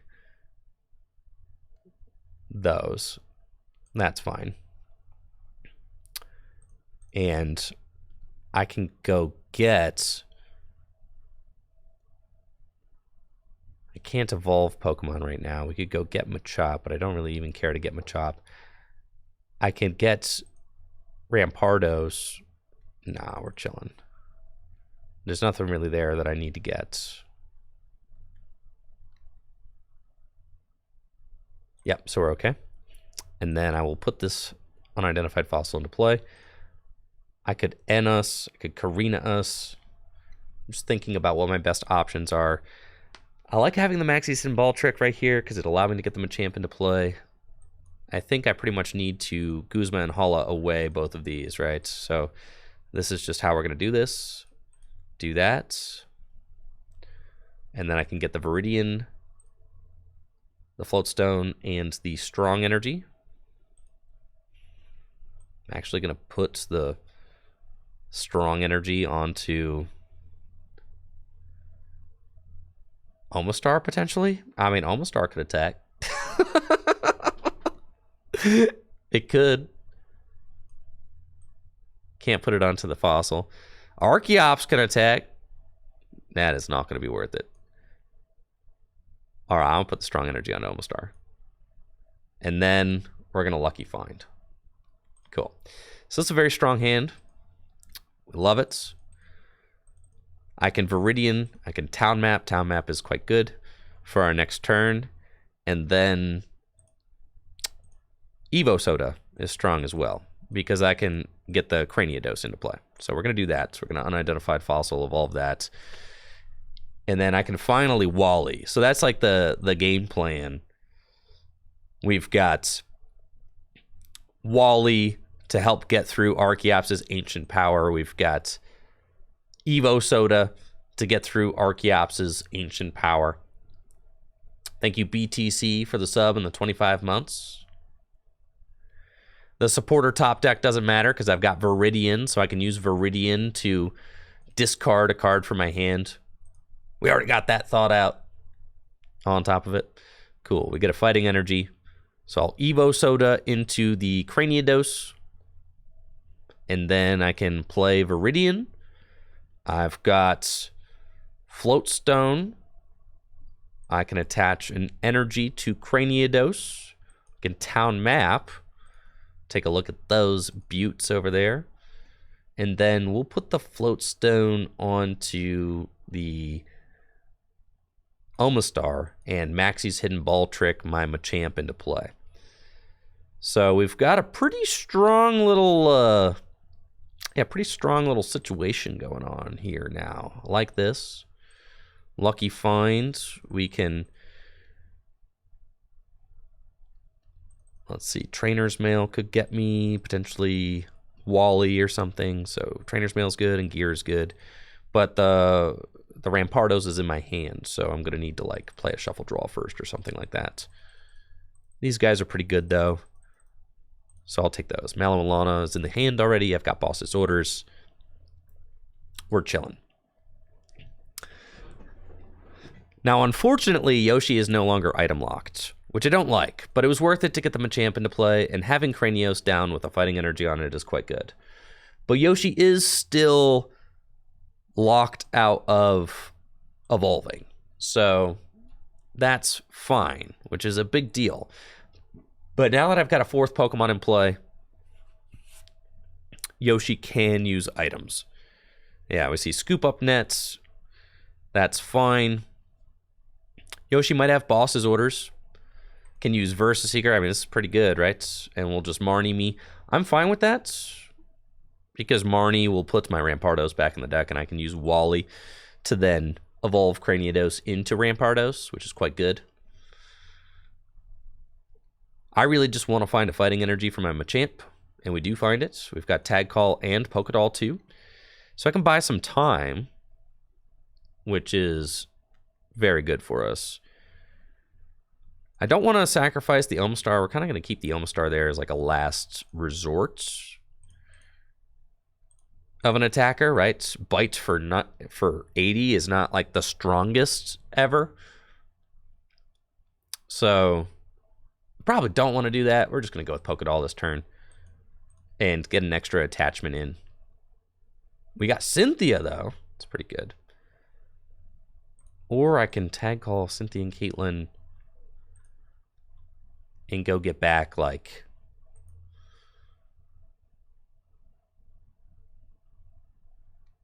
yeah, I don't mind using Cynthia and Caitlin this turn. Yeah. So let's go get those. I can Cynthia and Caitlin and go get, the N is quite good. The Maxie's hidden ball trick is quite good. Maxie's could allow me to attack with yet another Machamp or something, should I need to. So I kind of like that. Though I probably won't be able to pull it off. A man can dream, right? We've got the Pokédoll, and we got a Fighting Energy going on to our Machamp in case. Yeah, we get rid of the Cramomatic. That's fine. Yep, so we'll retreat into Doll and pass. And then we've got Boss's Orders. We've got quite a few options. I mean, Shining Genesect's only doing 110 damage right now. And that's one of the strongest things about the Archeops, is that by preventing the Rillaboom and the Venusaur from coming into play, we have severely hampered this Grass Deck's damage output. Because 110 damage, I mean, that's not enough to knock out Machamp at all. And Machamp's a beefy dude. So even though I'm going to be playing from behind, we've got ourselves in a pretty good situation. Yoshi has to like get certain cards into his hand to be able to deal with the Machamp. So he's going to use Gaia Blaster and take that knockout. He also doesn't want to item lock himself, so he can't really spread his board out super wide. We find another Fighting Energy, and I don't want to Boss's Orders anything, so we're just going to teammates and continue growing our hand and our board states. I want to find Grant, and I want to find Wally, actually. Grant is going to be very good because it's going to allow Machamp to potentially hit some plays. I'm just going to Viridian the Grant now, so I have it in the discard pile. We retreat into Machamp, and Machamp can use Strong Arm Lariats for the knockouts. We've got Wally, so I can evolve. We want to probably get the red card off of the prizes, because red card is going to be a very good way to disrupt Yoshi's board. Thinking more about whether or not I can afford to play the Maxi Sin ball trick. The answer probably no, because I forgot I discarded both my rods. So this is like the last energy in my deck. So it's got to be Machamp and Rampardos. That's it. But we can win this game with Machamp and Rampardos. Absolutely. We definitely can. So, yeah, I'm like out of energy. Unfortunately, I had to discard both my rods. Yoshi just has Gloria, has to go get more Pokemon, but again, cannot evolve. So, is dealing... Oh, Raihan can get me one more. That's true, but it's in my discard pile. But I could Lusamine for it, right? 120 damage from the Zarude. It would be a shame if anything were to happen to the Zarude. I'm going to Mallow and Lana, and I don't think I'm actually going to end up using this Maxi Sin ball trick, so I'm at peace getting rid of that. I'm going to get rid of the excavation map too. Mallow and Lana does two things. Not only does it heal my Machamp completely, it's also going to allow me to strong arm Lariat again. So thrilled about that. Don't necessarily need the red card. We're just going to strong arm Lariats with the boost and take the knockouts. Now Yoshi's got no energy. I do have this fighting energy here, so that's pretty good. I could get that back, but I think I want the Lusamine. Lusamine's probably... Yeah, we'll get the fighting energy. Fine. And then... next turn... I could... in order to continue attacking, I could Wally into Rampardos and then just start swinging with Rampardos, like retreat the Machamp. That does lose 2 energy, though. I really don't want to do that. I think I'd rather just take my time, Wally, and pass next turn, and then wait the following turn to really just... All right, good game, Yoshi. Yeah, I think we got this one wrapped up. Yoshi can't do anything. Let's go. Thank you, Shrokits. Leet for the Prime sub.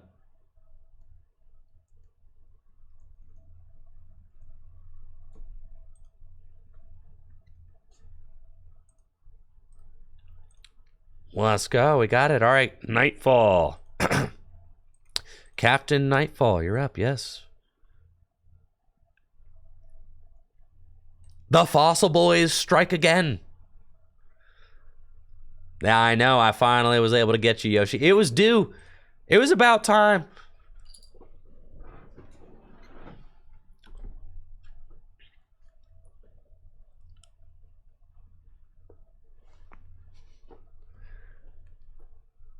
It was about time. I needed to pop off and get the quick lock. Oh, I think I meant to choose to go second, but it's fine. I'm going to get the turn 1 stadium guaranteed. Playing against Psychic Spread. Oh boy.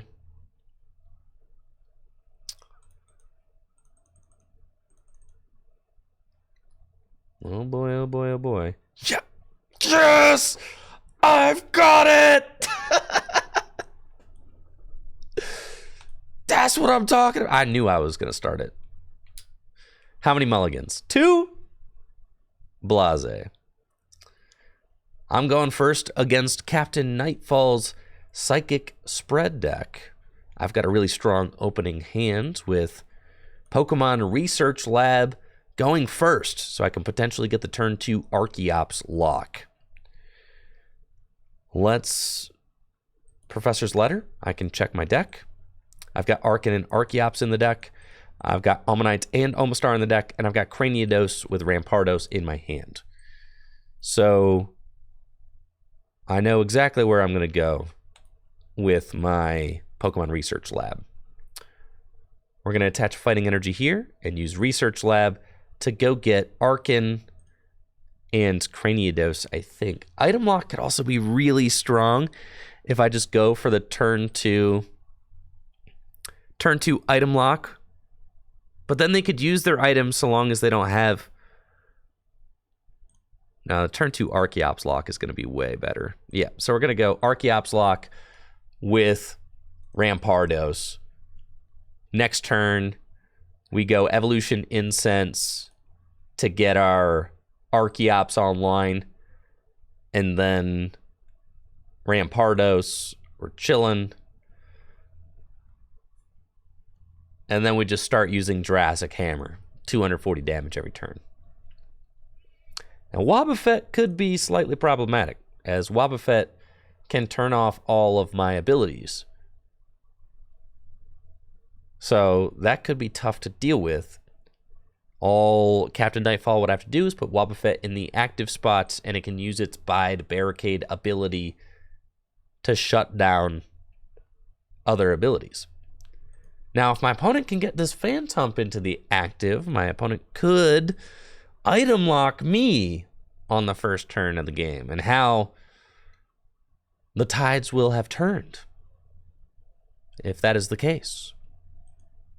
Cynthia, if they find a Float Stone or Scoop Up Net, they can turn 1 Ascension into Trevenant. And if they can do that, then I won't be able to play my Evolution Incense. But I've got Evolution Incense, so we are good to go. I'm going to evolve Rampardos and Archeops. So now my opponent cannot evolve from hand. We've got a pretty good looking hand, which I like. I think I might prepare for a Maxie's play.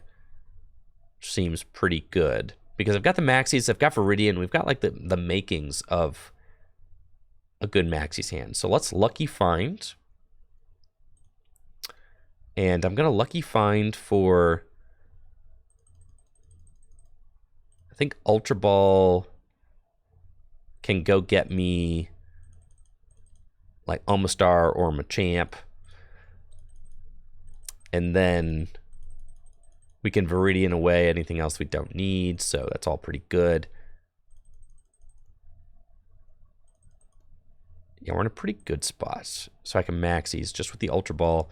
I can Ultra Ball away these two. So I want another Birdable card, though. We probably want Quick Ball to just guarantee it, right? Guarantee that I can Maxies next turn. I could Ultra Ball for the Omastar and get the Omastar into the discard pile, right? But now with Archeops and its Ancient Power ability, my opponent cannot evolve. So they have to retreat into Wobbuffet if they want to do that. Which they might be able to do, or they can Ascension, right? And if they Ascension into Trevenant, that's tough, but then I could just knock out Trevenant with Jurassic Hammer. So I've got that option available to me. And I have the energy guaranteed with Viridian Forest. My opponent's going to play Guzma and Hala, so I'm interested to see what they decide to go for off of that. Guzma and Hala can get them a Stadium, Tool Card, and Special Energy. They just want the Float Stone, actually. And probably so they can retreat into Phantump and Ascension. So they are going to item lock me, and they only have 2 cards in hand, which is funny because I was thinking about using Lucky Find. Yeah, so I cannot Jurassic Hammer because they've got a 2-card hand. So that is really tough, and now they have item locked me, so I cannot Maxie's Hidden Ball Trick either. So they're going to start swinging with Tree Hammer. Getting item cards is useless with Lucky Find because I cannot play them. I don't think it's worth it to try and get Omastar into play. I think it's better to be aggressive if I can. So let's Viridian. And I'll Viridian and discard teammates. That's fine. Go here. Attach and Cynthia. Unfortunate there with the Trevenant, but that's okay. Can't play any item cards, but I guess I can lucky find them out of my deck so that I have less of a chance of drawing into them, right? Or if I can find Boss's Orders. That's what I need to find, Boss's Orders or Guzma to like get around it, right? That's the hope. So we'll get these guys. I've got Marnie, though, so that's actually fine, because next turn I can Marnie. My opponent will guaranteed have 4 cards, and then I can Jurassic Hammer them. So Marnie is also a great card in this deck for Rampardos, since Rampardos can only deal damage if your opponent has more cards in the hand. So we're really liking that combination right there. That's going to be fantastic for us. Nightfall's got Sonya, can go search for 2 basic Pokemon or 2 energy cards. Probably want the basic Pokemon. And they've got Let Loose. So that is not great, because they can let loose me to 4 cards. And I really liked those 4 cards. For sure. So doesn't feel good. And now if they pare their hand down again, they've got Evo Soda, which breaks the Archeops lock, but they can only do that once, so that's fine. They still just have Curlia. So now I have to figure out what I'm going to do under this item block. This is tough. Rampardos is doing not quite enough damage.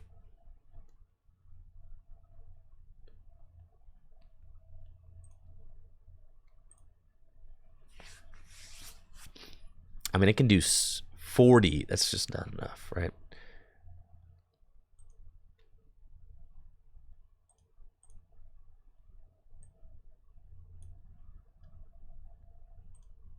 I can Headbutt Bounce. I mean, I guess this is just what I got to do, right? If I can find Grants next turn, I could do 70 and take the knockout. It's tough. I want to save the Mallow and Lana, definitely. If I top deck Grants, I'm good to go. The Viridian being here is killing me for sure, because it's allowing Captain Nightfall to continue to keep their hand low. But that's okay. Tree Slam. Carbink hangs on. We've got Guzma. Let's go. All right. So Guzma will allow me to finally break this lock. So we are going to Guzma up. I think just take out the attackers is the game plan. We're going to Guzma up the Necrozma. And now I am no longer item locked.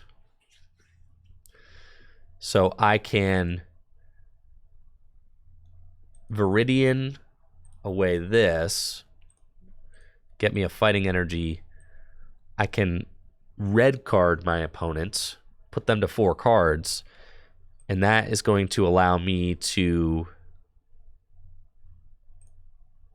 retreat into Rampardos and Jurassic Hammer. So that's cool.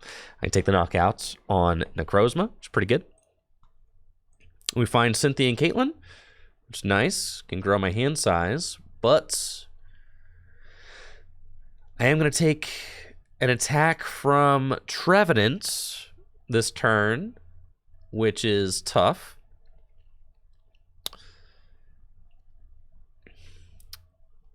I do have Mallow and Lana, though. So I can Mallow and Lana into Carbink and potentially do the retreat strategy again, but that would have to play my hand out into 0, so I really don't want to do that. I may just have to Mallow and Lana into Carbink and pass, which is fine, especially if my opponent doesn't have a 4-card hand. They've got Raihan, so they can Raihan and get an energy card onto Bucephalon. Oh yeah, Carbink is getting knocked out, definitely. So that's tough. I can Cynthia and Caitlin for the Guzma back. Am I getting let loose? All right, we're getting let loose. Let's see. All that's gone. So, this hand stinks under item lock. It's terrible. I need to find... If I top deck, like, Marnie here, I'm in an insane position. Oh! They take a prize! We're chilling. Okay. So, unfortunately, this Bucephalon is going to be able to knock out my Rampardos, which is not good. But it's fine. We've got Viridian. I probably just Viridian away this Grant, because I don't need to play it.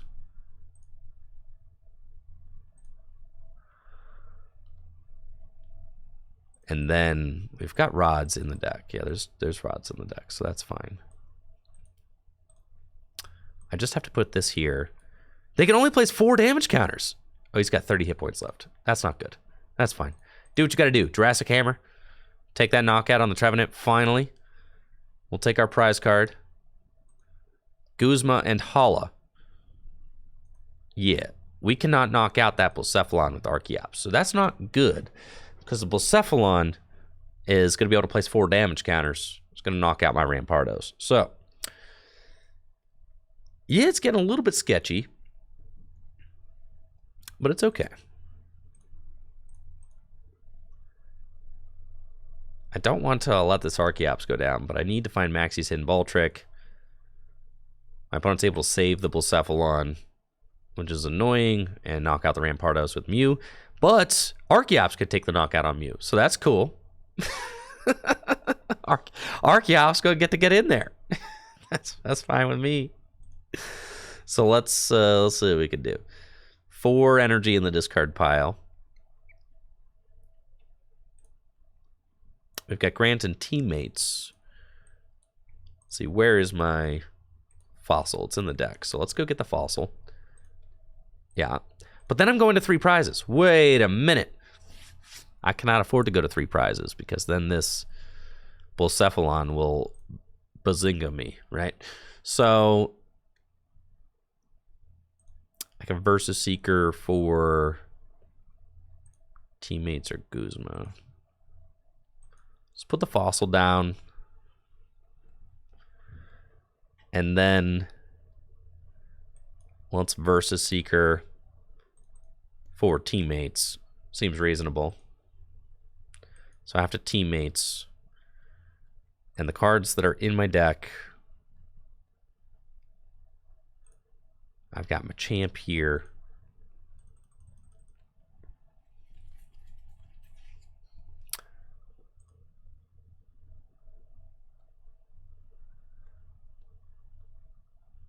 Archeops there. We need to get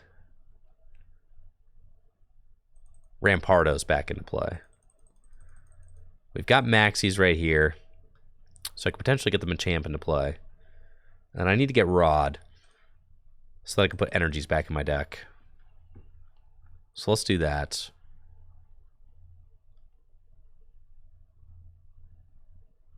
Okay. I'm going to Ultra Ball away these.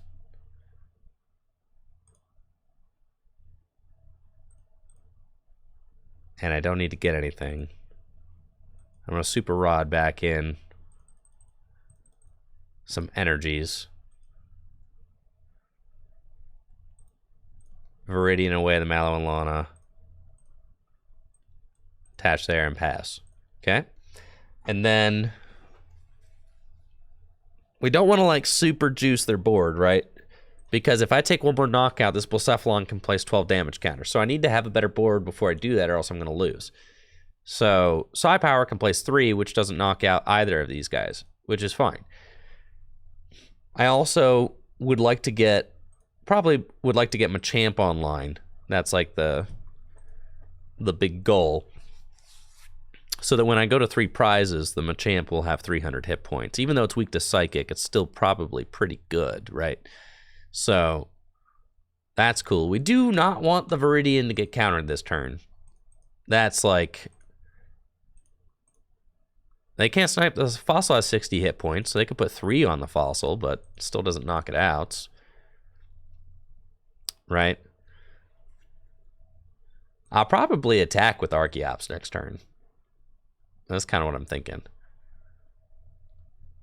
Archeops can do the 60 damage. Just a lot of energy to invest into an Archeops, but yeah, you get the job done, you know? Now, if you haven't watched me play this deck before, Archeops is really interesting because it's a stage 1 that evolves from a stage 1. To my knowledge, it's like one of the few that does that. They used to have it so that Arkin was a restored Pokemon, not a stage 1 Pokemon. Yeah. Which is different because a restored Pokemon... No way. You are not Guzma just for the Viridian bump? That's sick. You're an animal, Captain Nightfall. You're an animal. I top deck a playable card every time here. I don't. Okay, so...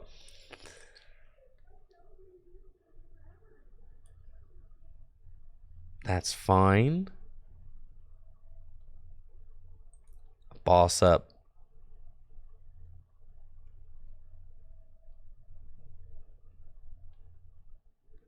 Blacephalon.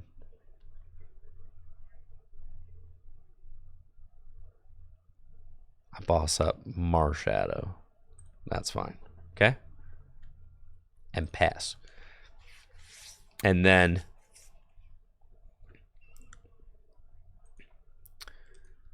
Guzma. Unfortunate. Alright, I'm gonna need...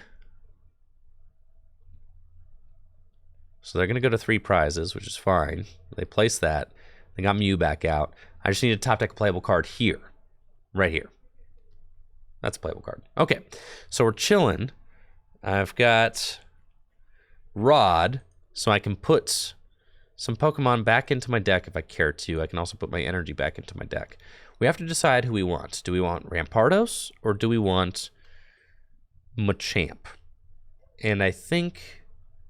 Machamp has 300 hit points, but is weak to Psychic, so Rampardos is just probably...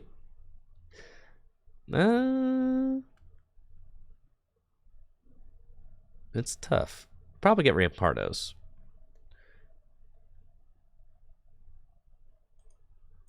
Let's Ordinary Rod. Do both. I think Rampardos seems good. So we're going to put these back into the deck. And then I could get Machamp. I could just evolve Machamp into play.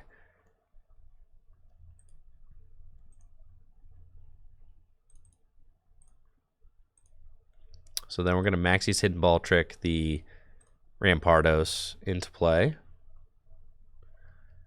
And we've got Town Map. My Machop is prized. Okay. And we've got Cram-O-Matic.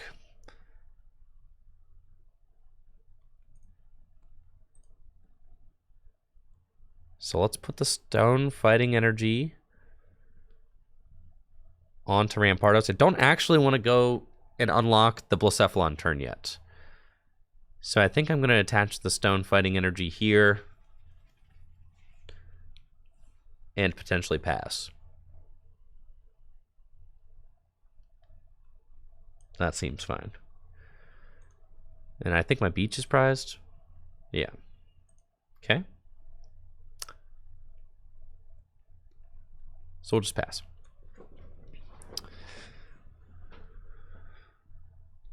And then 3 plus 12 is still not a knockout. So that's fine. I know, Machoke, if I had Machoke right now, boy, we'd be chilling. But we do not. I think my Versus Seeker's down. Yes. So Maxie's and Versus Seeker's down. That is tough.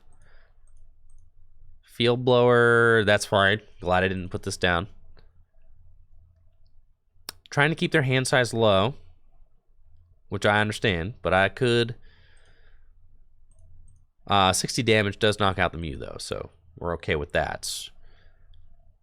They've got Psi Power again, 3-card hand. They're trying to play around the Rampardos. They still cannot evolve because of Archeop's Ancient Power. They're going to soften up the Archeops, or soften up the Rampardos, which I'm fine with. And then we've got Tag Call off the top of the deck. So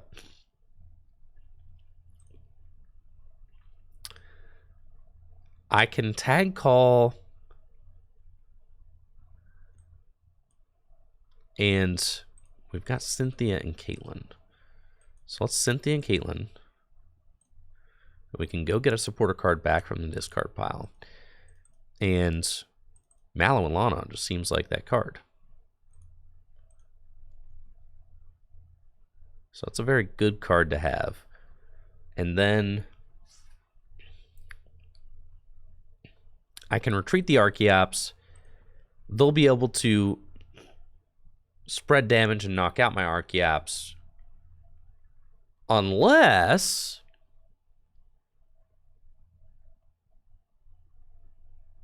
there's potential 70 damage there. Unless I gust and knock this out, right? So that's like the real... If I can gust it, let's see if we Trader's Mail for something good. I've got Raihan and Wally. That doesn't really help. I really want the boss or the gust or something. Maybe it was correct to get Guzma out of the discard pile. Or oh, they're all in my discard pile. That's terrible. I got Lusamine in my hand, though. So I feel like I kind of have to just wait. Which is fine. I feel like it's not correct to take the knockout on Mew yet. Because I just have to deal with this Blacephalon, right? So I can wait. I mean, if they're just placing 3 damage counters a turn, I can wait a little bit more. I could Lusamine. Yeah, that's the play for sure. I can Lusamine for the Guzma. But then I need to find a fighting energy. So we just got to say we'll top deck a fighting energy. I'm getting End. It's fine, they end themselves to 3. And we get Lusamine back, which is nuts. Spell tag hurts a little bit. So let's see where this Psi Power goes. Is it going to continue to soften up Rampardos? Yes. So 110 hit points left on the Rampardos. We get the fighting energy. Let's Lusamine back for Guzma.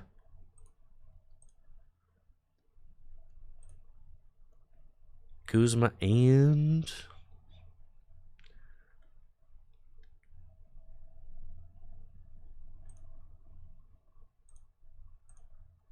Guzma's pretty good. Boss's order is pretty good.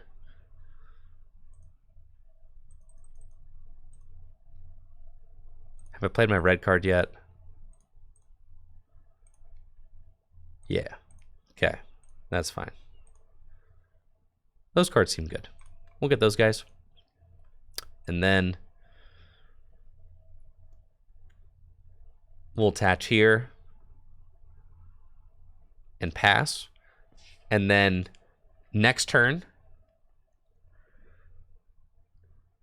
Wait, was I searching my discard and then checked and then manually searched my discard while searching my discard? That's a pro play.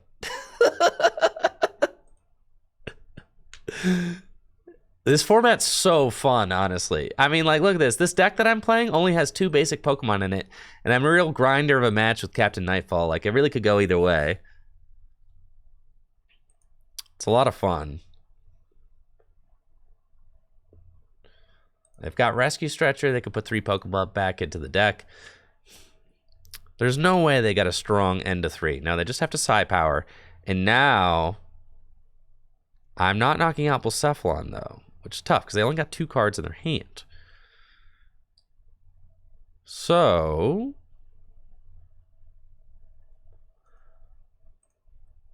I can just Guzma. But then I'm only doing 40 damage, which is not enough. All right, let's Guzma up this thing. I'm going to do it. Guzma up this thing.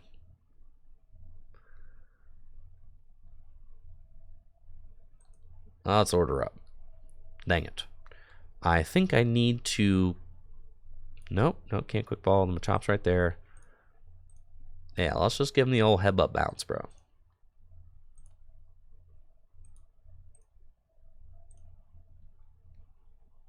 for 40. This Blacephalon ain't going. You only got a 3-card hand. Okay. So they got the Fireworks Bomb. I'm like trying to neutralize this threat so badly. But I don't know if I can because they are playing under a 4-card hand very easily. So I'm going to place 4 onto the Archeops, which is fine. I've got Mallow and Lana, which is nuts. All right, so Mallow and Lana is an insane top deck for sure.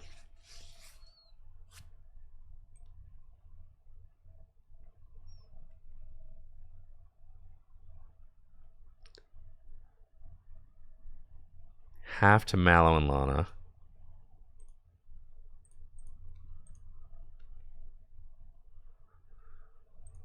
And then retreats and headbutt bounce again. Gosh, I wish I could just Jurassic Hammer in this thing. It's fine. Slow and steady. I could grant, but Mallow and Lana, it's like I had to heal.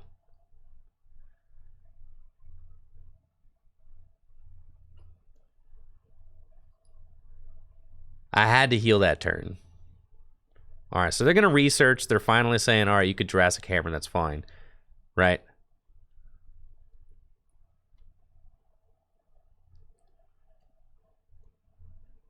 So now I have this question. Like, they're going to knock out my Archeops.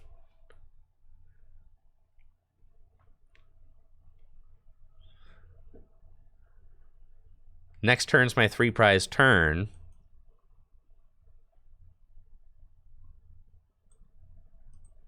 I think I'm kind of stuck because they could just evolve into Gallade and probably one-hit KO me. Something like that. It's not great. They can place 12 with the Blacephalon.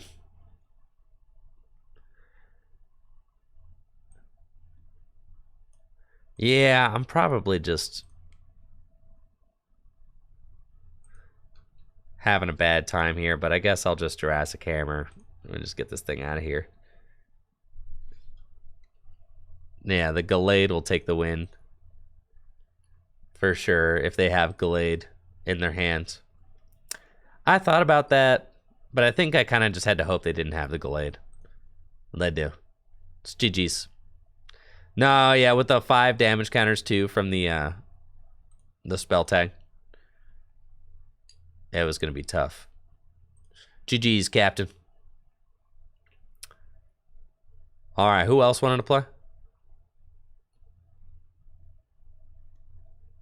Yeah, GG's, Captain, for sure.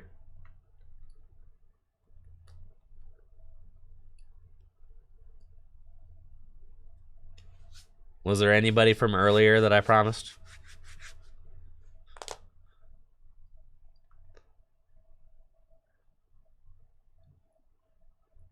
That was a good game. There's a lot to think about.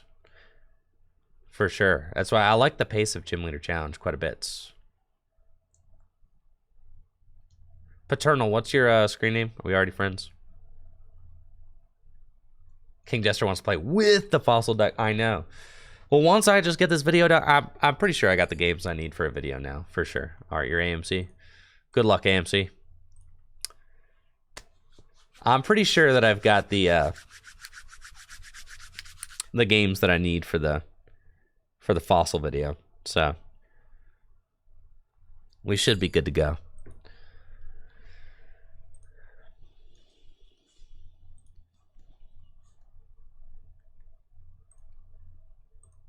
Yeah, it was really good that you were able to play under a 4-card hand there, Captain.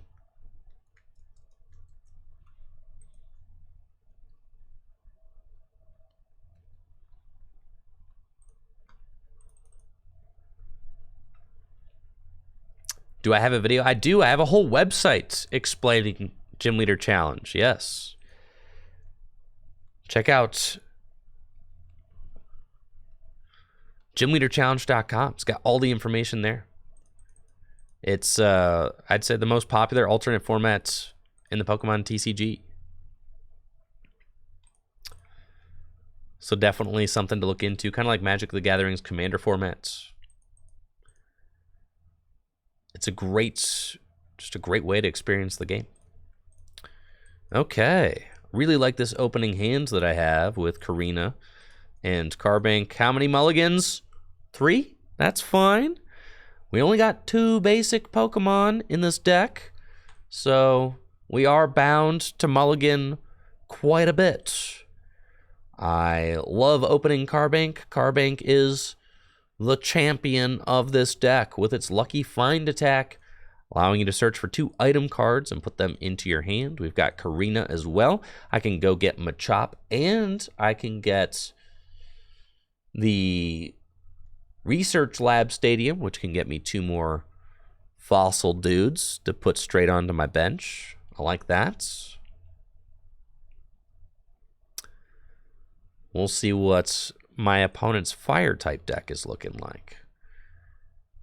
Now, unfortunately, when you use the Research Lab, it's a very strong effect, getting to search for 2 Pokemon that evolve from Fossil and put them straight onto your bench. But it does kind of compete for space with your Lucky Find, because you want a Lucky Find too. But it's fine. I don't think that this Carbank is going to get knocked out next turn, so I'm feeling okay. We've got a really strong start with the Fossil Excavation map. I can go get the Fossil out of my deck too, so I like that. We'll go grab the Unidentified Fossil and then put that down. We've got Karina, and with the Karina, we want to go get the Stadium Nav, and then we want to use the Stadium Nav to go get our Pokemon Research Lab and do all that. So we can get Stadium Nav and a Fighting-type Pokemon. So what Fighting-type Pokemon do we want to get for next turn? Probably wants to be Archeops, so that we can evolve that up as quickly as possible. Yeah, that seems good. So let's Stadium Nav, and we need to flip a heads. We do. So we go get the Pokemon Research Lab, and then we do that, and then we do that, maybe? No, that. And then we will use Pokemon Research Lab to go get Arkin and Craniados. That way, I can just instantly evolve my Craniados into Rampardos, and I can evolve my Archeops with its Ancient Power ability, which hopefully should slow down this Fire-type deck, so long as they don't have all of their evolution in play, all of their evolution Pokemon in play this next turn.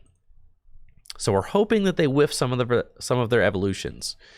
That's like the dream, because I've got Archeops coming, and as soon as Archeops gets into play, my opponent cannot play Pokemon from their hands to evolve their Pokemon. And they don't find their evolutions, which is perfect for me. We've got Omanites, which we can just evolve here, which is great. We've got Rampardos. You got to make sure you do this in the right order, because Archeops' Ancient Power ability makes it so that neither player can play evolution cards from their hands. So it is definitely a double-edged blade. I've got Evo Soda, which is nice. I can use that to evolve my Omanite into Omastar, so we're definitely going to get that. And then we're also going to want a supporter card. We can either use Versus Seeker to get Karina back out, which is probably fine, because Karina can get us... Nah, but Karina just gets a Fighting-type Pokemon. I don't even want that. I really just want... Yeah, that's cool right there. I could get Tag Call. Tag Call is kind of cool. Tag Call could get me Cynthia and Caitlin and Guzma and Hala, which is pretty neat. Now, yeah, that's cool. We'll get that. Get those. And then... Oh, my camera! No! Alright, cool. So they got nothing! They got nothing! We're in there! We Tag Call. We get the Guzma and Hala and the Cynthia and Caitlin. And then I can Evo Soda to go get Omastar into play. And now they're item locked. So if they didn't have anything before, they definitely don't have anything now. I can Cynthia and Caitlin. Away the Ordinary Rod and get Karina. And now we're just big cruising. Look at this. Rampardos. Jurassic Hammer. 240 damage. My opponent is in a really tough spot. Let's see. We want to go get probably just another Fighting Energy School. They can't evolve their Pokemon because of Archeops. They can't play item cards if they put another basic into play because of Omastar. And Rampardos cannot be one-hit KO'd because of the Focus Sash. And it's taking 20 less damage anyway because of the Stone Fighting Energy. My opponent opts to try and stall my Archeops, which is making me wish that I had grabbed my Float Stone off of the prizes, but that's okay. We can... Let's grab Karina.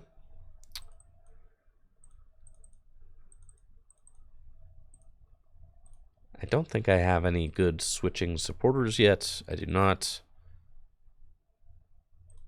I'll get Trainer's Mail. And Machop is fine. I'm just curious to see if I can find, like, Guzma off of this. Yeah, see? And I can. So then I don't have to commit an energy to the Archeops. We're just going to probably commit the energy to Omastar. Yeah, Omastar can attack in a pinch. That's cool. So I'll just do this, and I'll Beach. And if my opponent uses Tropical Beach, that's fine with me, because that means they're going to have a big old hand, which is going to allow me to Jurassic Hammer for as much damage as I need to. So I'm super into that. They've got Hisui and Heavy Ball, which is fine. And they can go get a basic Pokemon out of their prizes. They want the Oricorio. Oricorio could be annoying to deal with because it gusts up Pokemon, I think, right? And, like, burns them. So they could bring up my Archeops over and over again, which is something that I don't really want. But you can see how tough it is to deal with this Archeops. I mean, decks revolve around evolving in Gym Leader Challenge formats. And this fighting deck is built to be able to take advantage of that by shutting down evolution. Order up to Tails. It's fine. We probably want to Guzma up this Charmander and just take that dude out. So I think that's what we're going to do. Yeah, that's cool.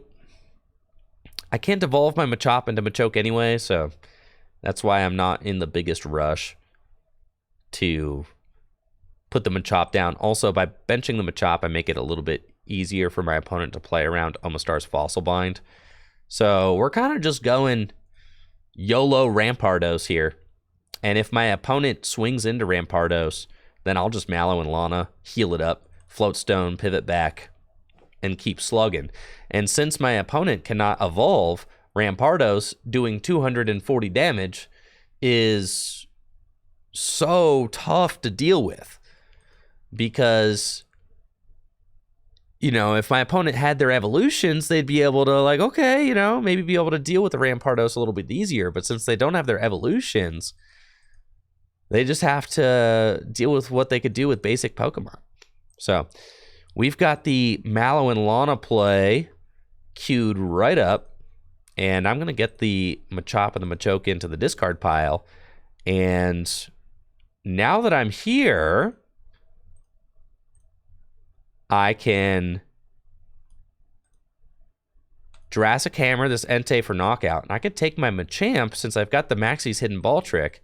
We're going to get the Machamp. And over the course of the next couple of turns, I should be able to whittle my hand down so that I can Maxie's Hidden Ball Trick to be able to get this Machamp into play. And that is like the dream. I mean, that's the dream. That's the reason we play the Maxies, is because when you set up Archeops, you can't evolve. So you need to find a different way to get your big Pokemon into play. Maxie's Hidden Ball Trick can do just that. What's ironic about this particular situation is that if my opponent puts that Giant Hearth into play, they might need to do that to help them find the energy that they need. But if they put that Giant Hearth into play, now I can get the Maxies so much easier. Because I can Quick Ball away the Grant. If I top deck a playable card, I can Maxies this next turn, which is insane. They've got Captivating Salsa, trying to buy a turn. Do I get a playable card? No, sad. All right, so this is how we thin our hand down, though. I've got Guzma and Hala. Do I have the strong energy in my deck? I think I do. So we can Guzma and Hala and do this. I've got these, so that's fine. Wow, I'm so close to being out. Yeah, it's cool, though. Okay, so we're going to do this.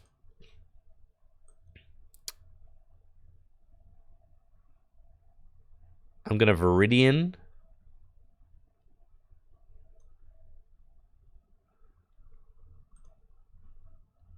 And discard that. Get the fighting energy. Unfortunately, my opponent's only got a 3-card hand. So I'm only going to Headbutt Bounce. I think I just chill. Because they're just going to keep bringing things up that I don't want in the active. So that's fine. We're just going to attach there and pass. Yeah. And then next turn, I should be able to Maxie's Hidden Ball Trick for the Machamp. Get the Machamp out.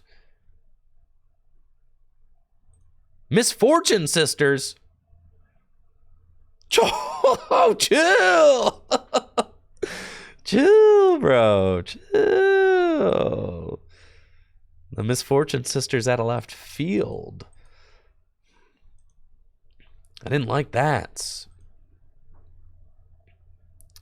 And they know if they put another Pokemon into play, they will be item locked. So it's tough because the item cards are, make up such a large part of a Gym Leader Challenge deck. They're going to Captivating Salsa and this time bring up the Omastar, which I'm fine with. A little bit annoying. They've only got 1 card in hand, though. So it's Evolution Incense. We've got nothing there. Viridian away that. Fail that. Do this. Maxie's Hidden Ball Trick and gets the Machamp online. And there he is, the beautiful Machampion. Try to take a bite. Let's go, Omastar. Let's go, baby.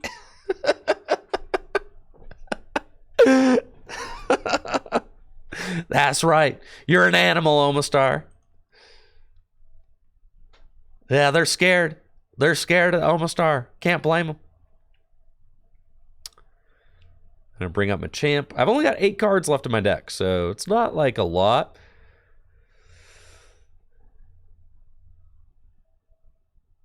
Yeah, it's not a ton. I should have some rods. I think there's 1 rod. That's fine. That's all you really need. Yeah, 1 rod left in the deck. And Lucamine, we're cool. So we'll go here. And I think it is correct to... No, we don't want a Marnie. Yeah, we want a Marnie. Yeah, I'm Marnieing, bro. I want a Lucamine. So I gotta find the Lusamine. And we got Verseeker. Yeah, that's good stuff. Because now I can like Gust or, whatever. That's fine. We've got Guzma in the discard pile, Mallow and Lana in the discard pile. Lots of good switch cards. This Oricorio is definitely being a thorn in my side, but can't stop what these fossil dudes are cooking. This is definitely a slow burner of a game, but the Archeops coming out so fast definitely is showing its strength. I mean, Midcargo, Ninetales, Typhlosion, Charizard, Salazzle, none of these Pokemon were able to come into play this game because of Archeops. And when you force your opponent to play differently, like most decks aren't accounting for Archeops because it's not a very popular strategy. Because it's a little bit difficult. You have to build your whole deck around getting Archeops into play. Evo Soda is the one card that everyone plays to help them, get through Archeops. It's not specifically for Archeops. It's just a good card, so it sees play. But Evo Soda gets you an evolution card from your deck and goes straight to the Pokemon. And Archeops only stops evolutions that come from the hand. Hex Maniac is another popular way that, can get through Archeops, for sure. Here comes Oricorio. Captivating Salsa. Again, and it's the Rampardos. Dang it. What a pain. It's cool. We finally got them right where we want them. We've got Versus Seeker for Mallow and Lana. We can use the Mallow and Lana to switch into Archeops, heal the Rampardos, and go in with Machamp. And I can Super Rod as well to put some Pokemon back into the deck, help us make sure we don't deck out. Then we got Strong Arm Lariats. No boost necessary. 80 damage is just fine. And we'll take the Pokegear, but we should have this matchup under control since we've got both our very powerful fighting type attackers juiced up. I should say all three of our powerful fighting type attackers juiced up with Almastar here. With the strong energy Almastar, too broken. Dude. 80 damage bite. That is such a vicious bite.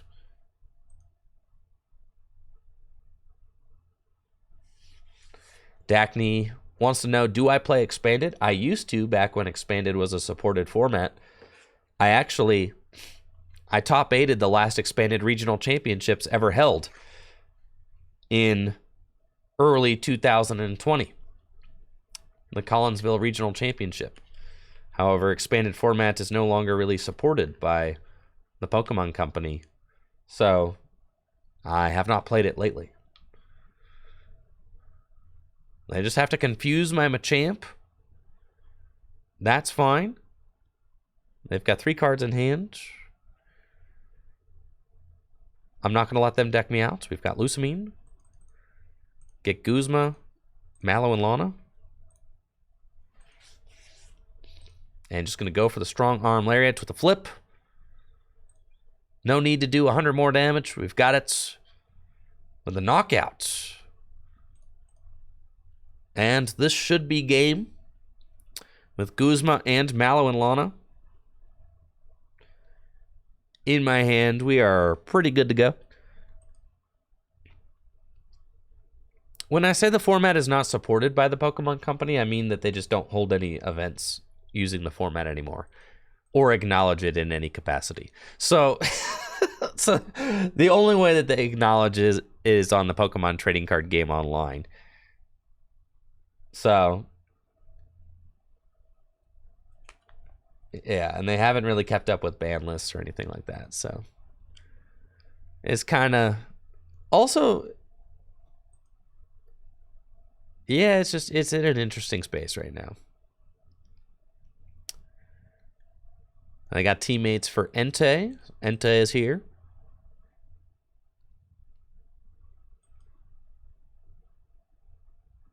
I don't play expanded online because usually when I play online, I just play for formats that I'm going to be playing in other areas. All right, and this is game. We've got Guzma on the Slugma. I can retreat, and that is GG's. Strong arm lariats for 200 damage. And Machamp taking the dub.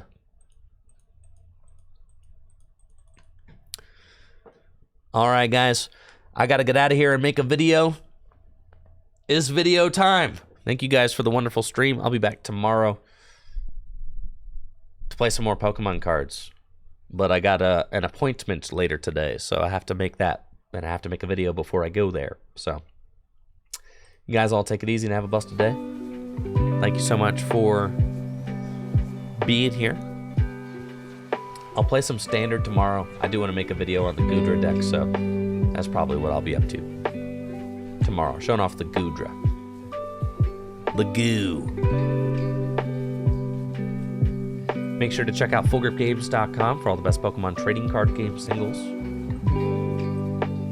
Supporting the shop at fullgripgames.com directly supports the contents that I create here on Tricky Gym.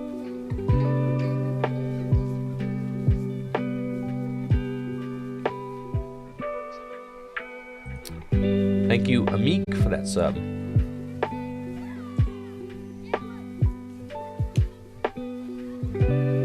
All right, see you guys.